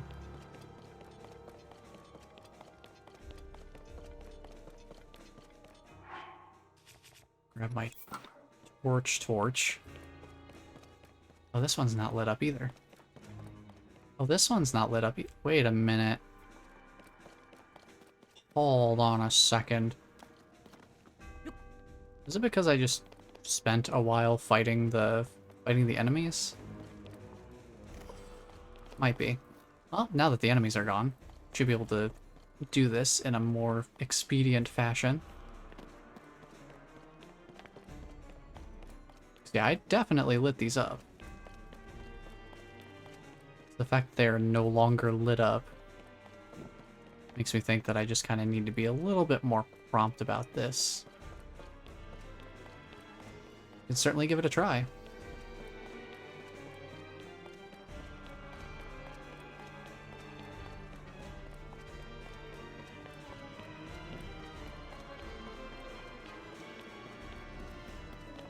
It's already lit up. Gotta light this one up over here. And that open. Oh, this floor is just full of mysteries. That Hinox could pull explosive barrels out of just solid floor. And now there's chests coming out of the floor. Man, this place is magical. 300 rupees again. That's a lot of rupees.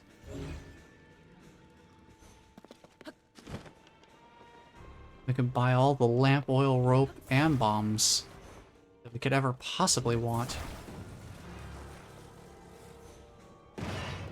Because we definitely have enough rubies.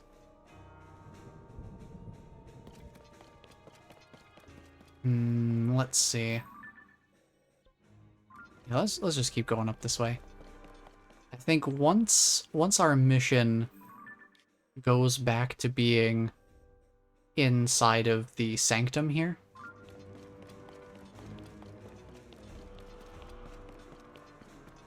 once our mission marker goes to that position, I want to go. Hi, you seem so somber. I do want to go get the... Oh, hi. I see. Gibdo, huh? Boink.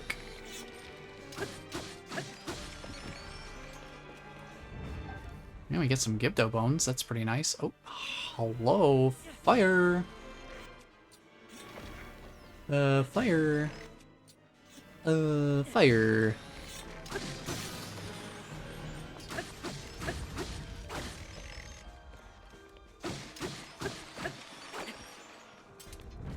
And that takes care of them.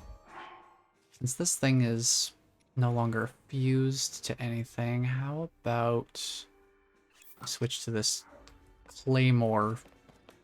Oh god. Double claymore is just way too long, dude. This weapon is entirely too long. Where's our next destination? It's up at B1.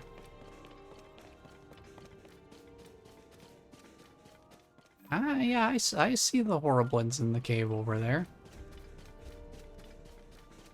Here's my plan.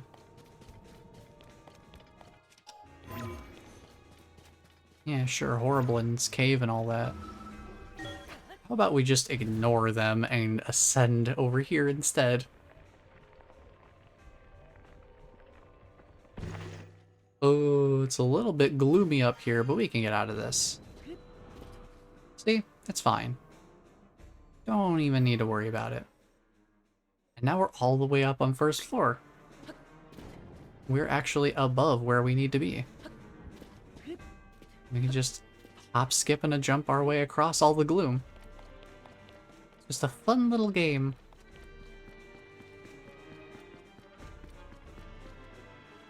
Let's see, we need to go this way.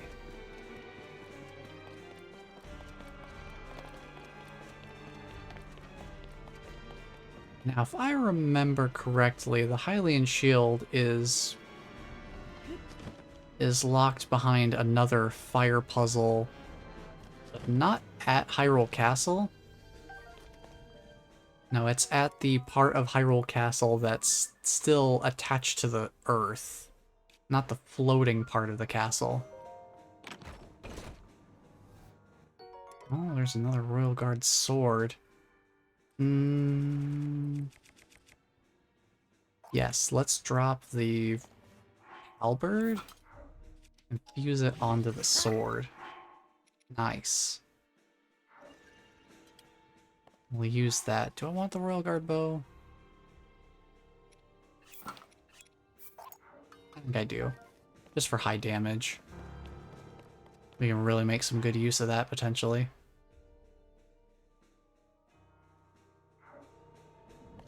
We just have to use that as our glass cannon.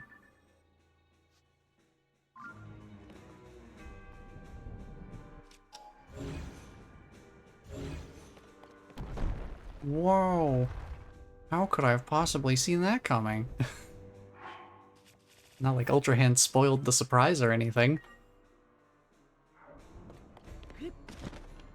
Nice thing about Hyrule Castle is there's plenty of weapons to find. Alright, I think I need to go in this door. Yep. Zelda's room, definitely looking a lot worse for wear. Or what are we dealing with in here? Oh, Lizalfos, fun. Oh, fire Lizalfos too. How about we sort by fuse attack power and we just take a look at what we have here. How about we use a couple of these Soldier Construct 2 horns? How's your health? Terrible? Good. Yeah, being this far zoomed in is kind of a problem in a small enclosed space. Geez, this weapon's doing pretty good damage. I'll heal up after I'm done with these guys.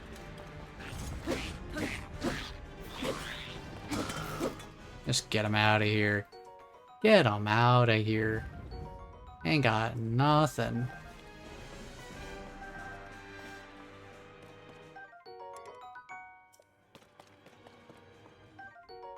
Lots of new weapons in here. Another bow. It's another Royal Guard's bow. I'll take it. More high damage sounds good to me. A little cheeky hidden chest in the corner here. Another piece of the Royal Guard set. Oh, don't we look dashing? I'm gonna keep the helmet on though. It's fun to have some more options, I guess. Down to B3. I know what's down in this hallway.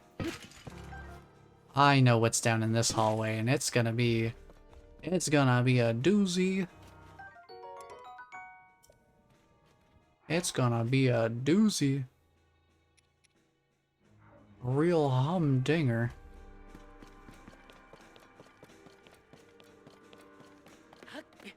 Let's climb up first. Can't remember if there's anything else up here or not. Another weapon. Don't need that though.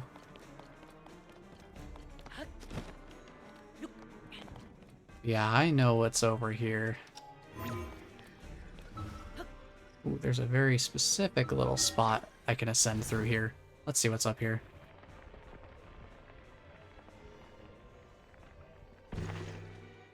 Oh. I see why the spot was very specific now. But hey, look.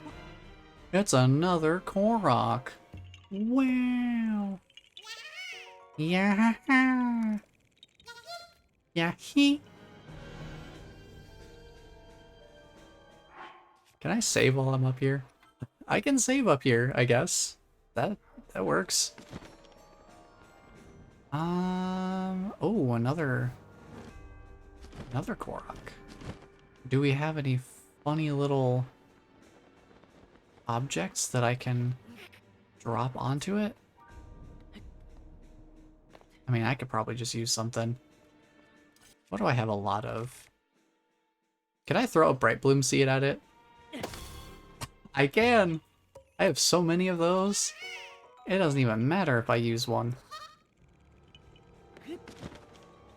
That works perfectly fine by me. Alright, we need to go in here. No, this isn't the hallway I was thinking of. There is one hallway that I'm not looking forward to. I don't think it's gonna be this one, though. Yeah, I mean, oh. Well, I mean, the ice keys are one thing. This guy, big ol' silver moblin, that's a bigger problem. Quite literally. Alright?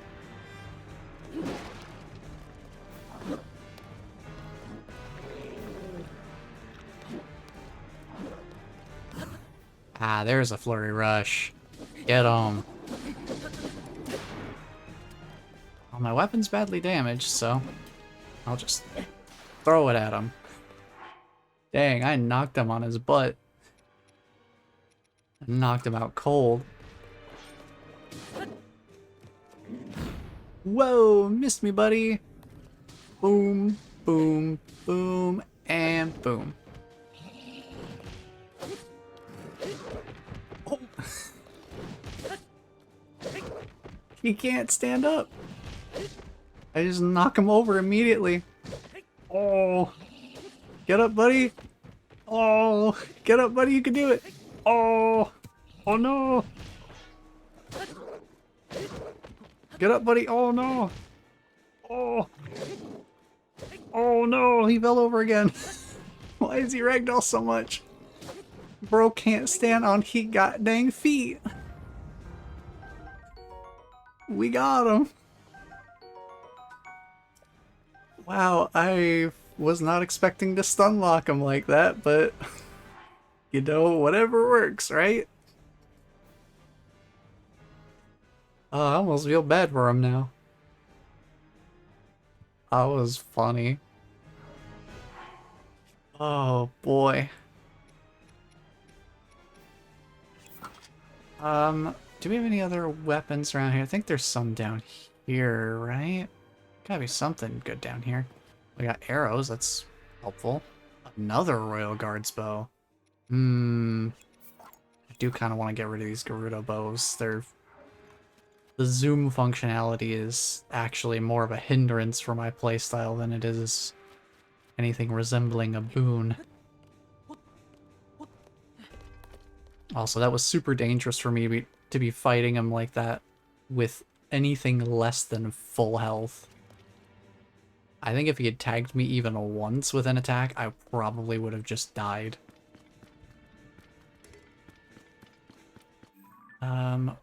This is the hallway. This is the one I'm worried about.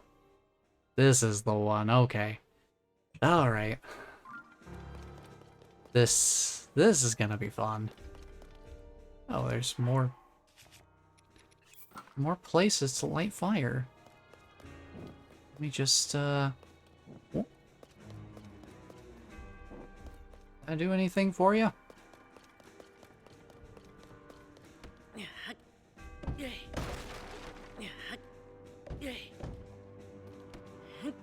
I'd be a little bit further away from the wall. No? Maybe try from here. There we go. Also, I'm definitely going to just ascend. And then immediately go across to over here.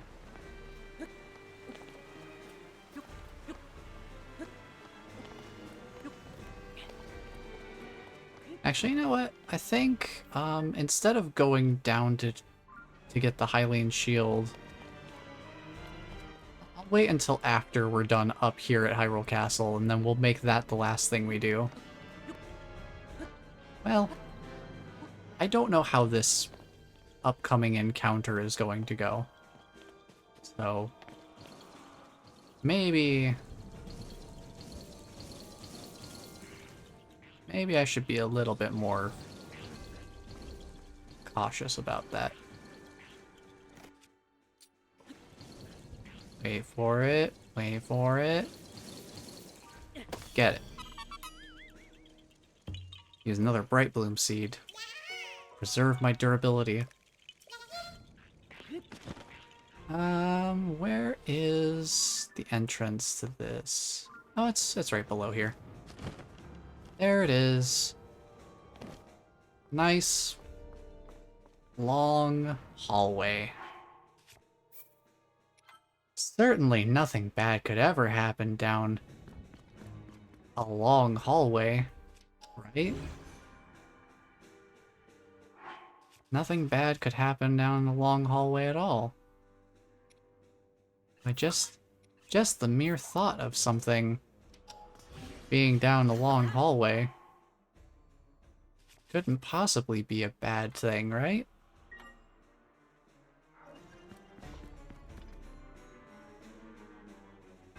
Hey Zelda, you're here to tell me that everything's all like good, right? I'm not gonna trade out Royal Guard shields because I need high durability shields if I'm gonna be using them. So yeah, this hallway's pretty cool. Oh boy, it's electric like time. Hope you like these guys, because there's 3 of them now.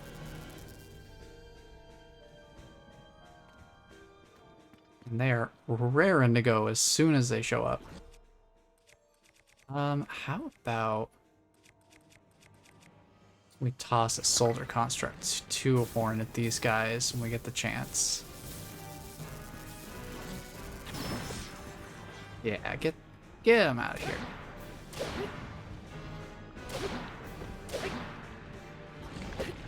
Give him a couple of slaps.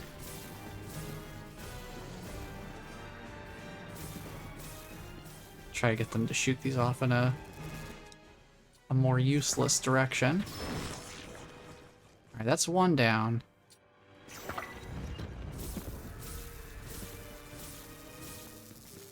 And pop. Let's spin. Spin. Get him out of here. Grab these drops from the first one. Let's see what's in the chests. They might have dropped something interesting. Ooh, Royal Bow. That's definitely good. I like that. Let's drop that last Gerudo Bow. And start using Knight's Bows. What's in this chest? Before this guy starts shooting at me. Oh, look, a Knight's Bow. Well, funny about that. I'll pick that one up after I use it on this guy.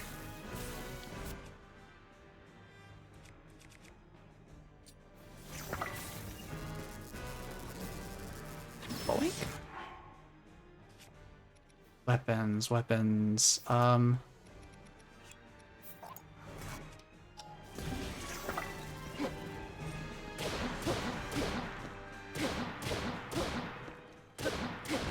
Nice, got him. Yeah, that hallway is one I usually dread, just because of those guys being a bit annoying at times. I am waiting. Waiting. Waiting for me. I know. I know, it's been a long... It feels like it's been a long playthrough. You've just been like, oh, why isn't he just using the fast travel? It would make this playthrough go by so much more simply. I'm sitting here like, that's kind of the point of the playthrough.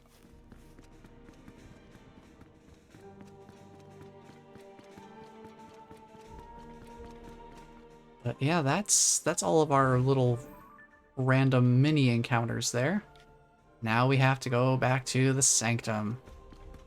There was something else up here I saw. Saw a little something up here. Knight's broadsword and a soldier's shield.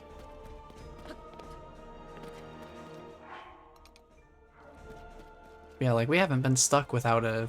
We haven't been stuck with empty inventory slot for our weapons. Like basically this whole time. Oh man, now that I'm noticing it, one thing I haven't talked about that I really enjoy about this game is the soundtrack really like elevates as more progress is made throughout like these dungeon type areas. The way the music like swells up the more progress you make in the area. I think that's a really cool touch. 'Cause it helps to kind of not only break up just the general normal theme of the area and not have it just be the same thing the whole way through, it also feels like it's properly building in intensity as you get closer to, you know, what is going to be like a more intense encounter. Now, before we head in here, I am definitely going to eat some food items. Let me just chuck down a few wild berries, because I just need a little bit of healing. We're gonna Master Sword this. For sure. Oh boy. Okay. Alrighty. Welcome to the Sanctum.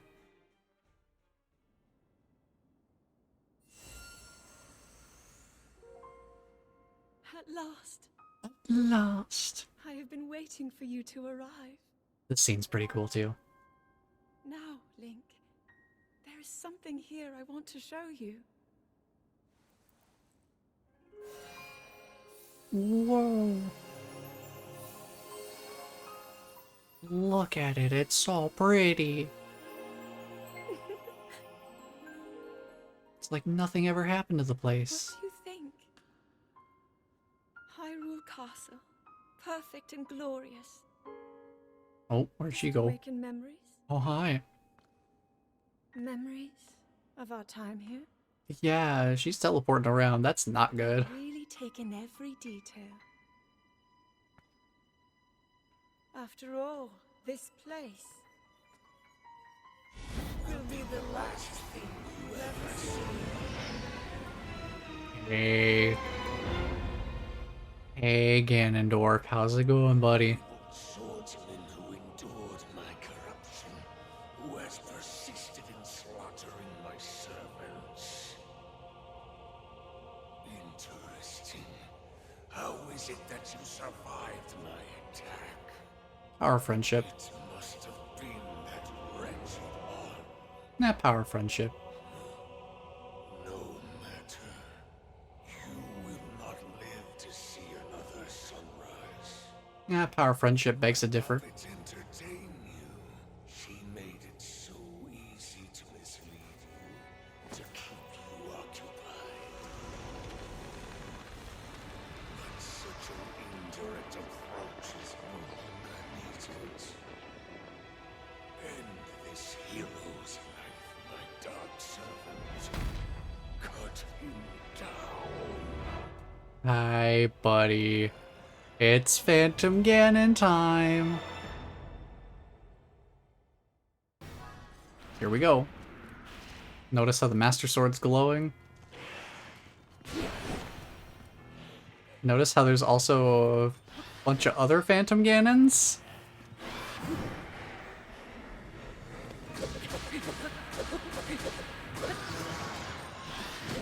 Ooh, that was a vertical slice.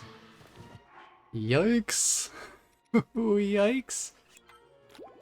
Let's take that and seared steak.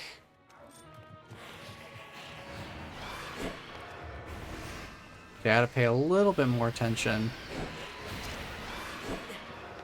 to which direction they're kind of swinging from. And if I'm not sure, I just gotta keep my shield up. Gloom sword. It's strong, but at a cost. Right, I gotta remember the way they approach also makes a difference. So you're approaching with your sword vertically raised. Oh, I can't see! They're behind me. Good thing we've got food. Simmered fruit, and I'm glad we found these cooked foods earlier. They really just kind of like, they perfectly top off the rest of the healing.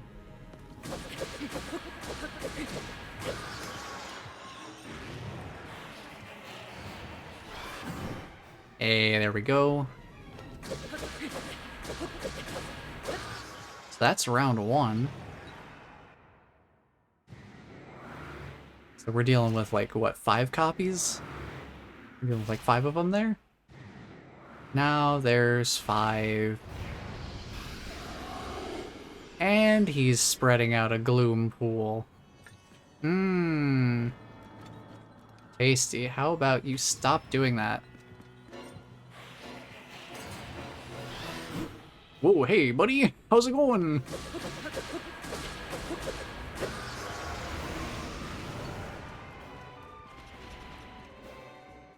Oh.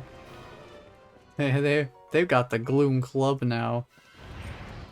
I don't like this club. Stop it. Whoa, that hurts. That hurts. That hurts a lot. Oh, good gravy gracious. We're gonna need a couple more pieces of food for that. Get out. Get out. Get out. Get out. Get out. Get out of the corner. Corner's a bad place to be. I'm kind of out of good heals for this already. Ooh, I gotta watch that slam. Oh. Yikes.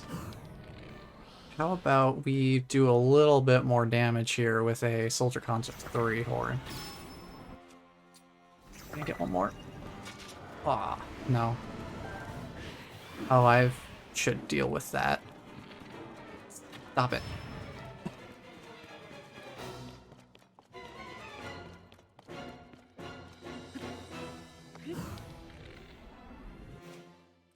Let's use some more of these regular horns. Just a couple.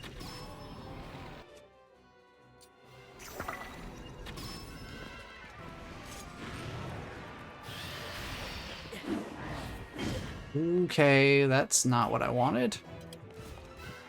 That slam is kind of hard for me to deal with. Right, Mushroom Skewer it is. Not like I need the glowing effect for anything else. Hey, you? Stop that.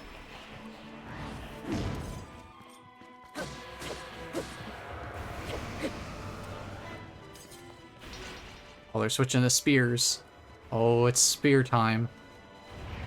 Hey, you? Back there? Stop it.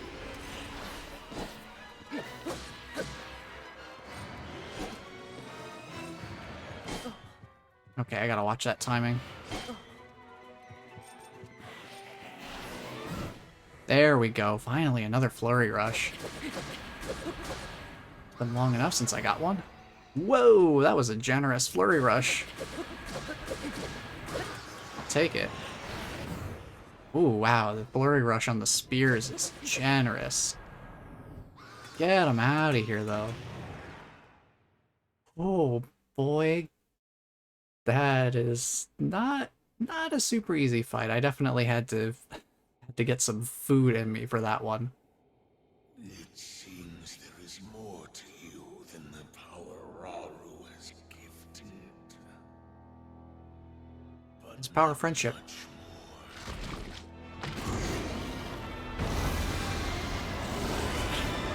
Oh my good gravy.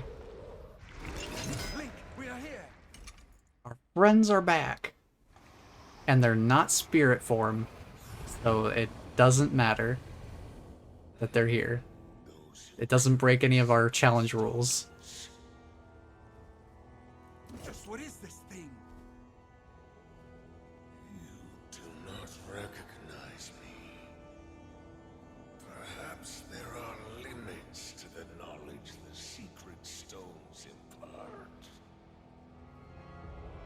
You stand before Ganondorf, the foolish More like Ganondorf, am I right? ancestor served only to delay my ascension. Allow me to show you the world that was and will be again when I have been restored.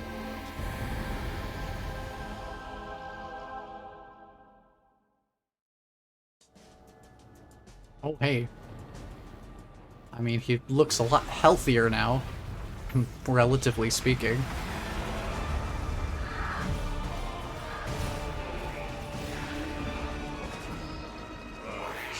Rise, my servants. Oh yeah, Lionels are a thing. For Hyrule with the power I have granted.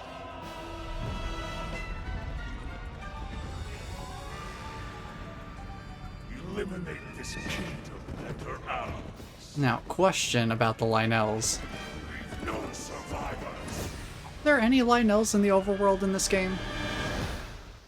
So I know there were at least a few of them in Breath of the Wild. You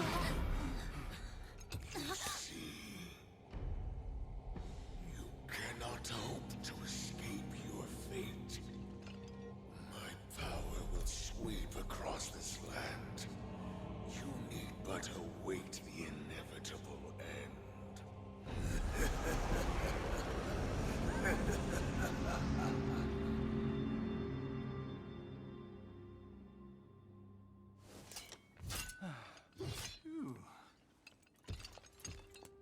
Was that the Demon King we were warned about? It all really happened? This is dire. The Demon King, the man who nearly destroyed the world. Not so much a man anymore. With his return, everyone's in danger.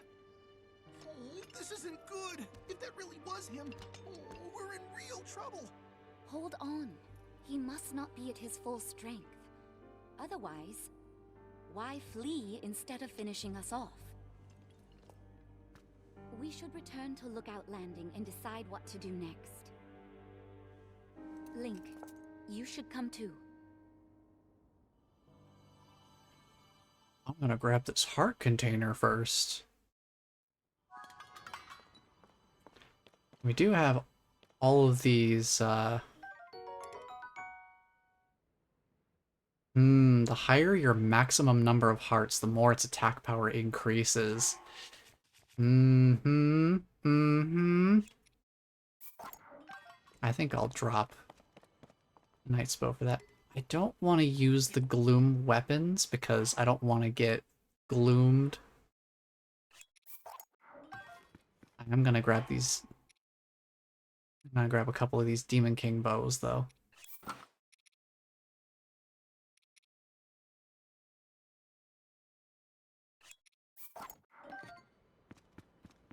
I'll just grab the 3. I think that should be enough.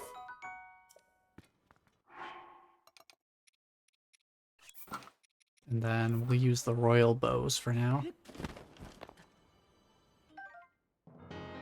Alrighty. We're now up to 10 heart containers, and we can get 2 more with the Lights of Blessing we have on us right now.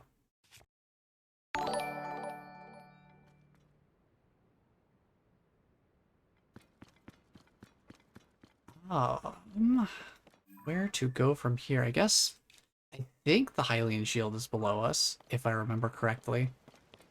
We'll probably make that the first thing we do next time. Also, Surging Encino, thank you for the follow. Much appreciated. Hopefully I got the pronunciation right. Let me know if I did not. Make sure that I'm saying the names correctly, because that is important to me.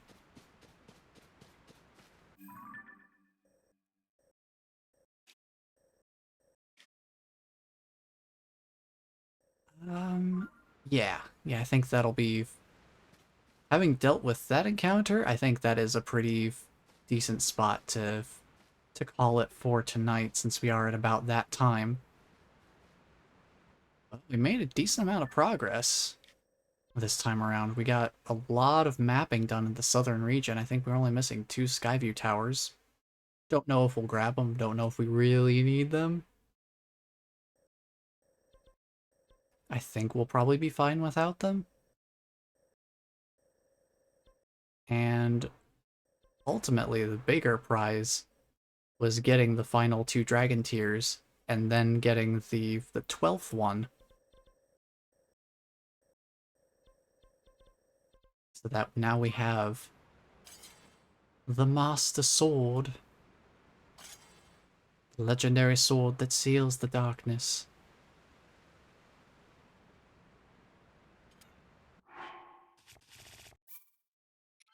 And we got through and beat the whole Hyrule Castle section. So now we are, if I remember correctly, our next order of business is going to be... Well, obviously we gotta go check in at Lookout Landing. And then I do want to grab the Hylian shield before we leave the castle grounds completely. So we'll probably end up doing that as the first thing on the next stream. But we'll need to do Lookout Landing, check in with Pura and all the sages. And then I think our next mission is gonna be heading over here to the stormy region of the sky here, over in the southern area, over in the Farron region.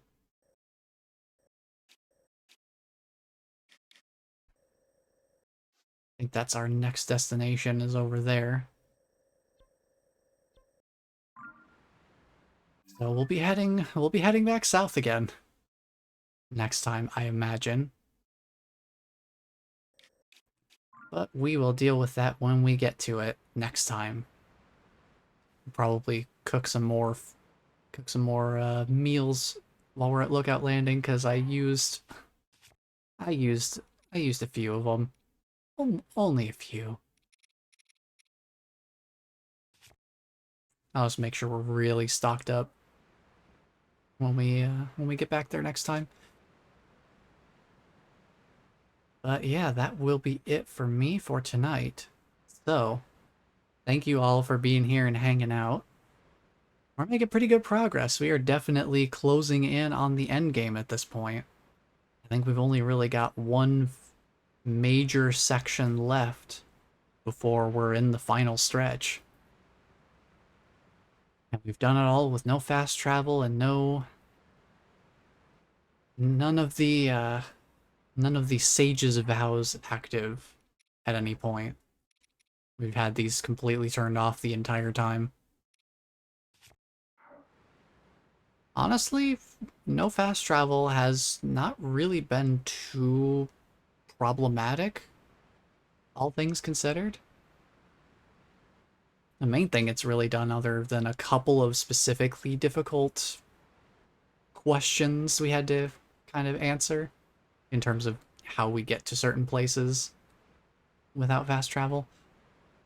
The only thing it's really done is kind of stopped me from just gathering a bunch of resources from all over the place.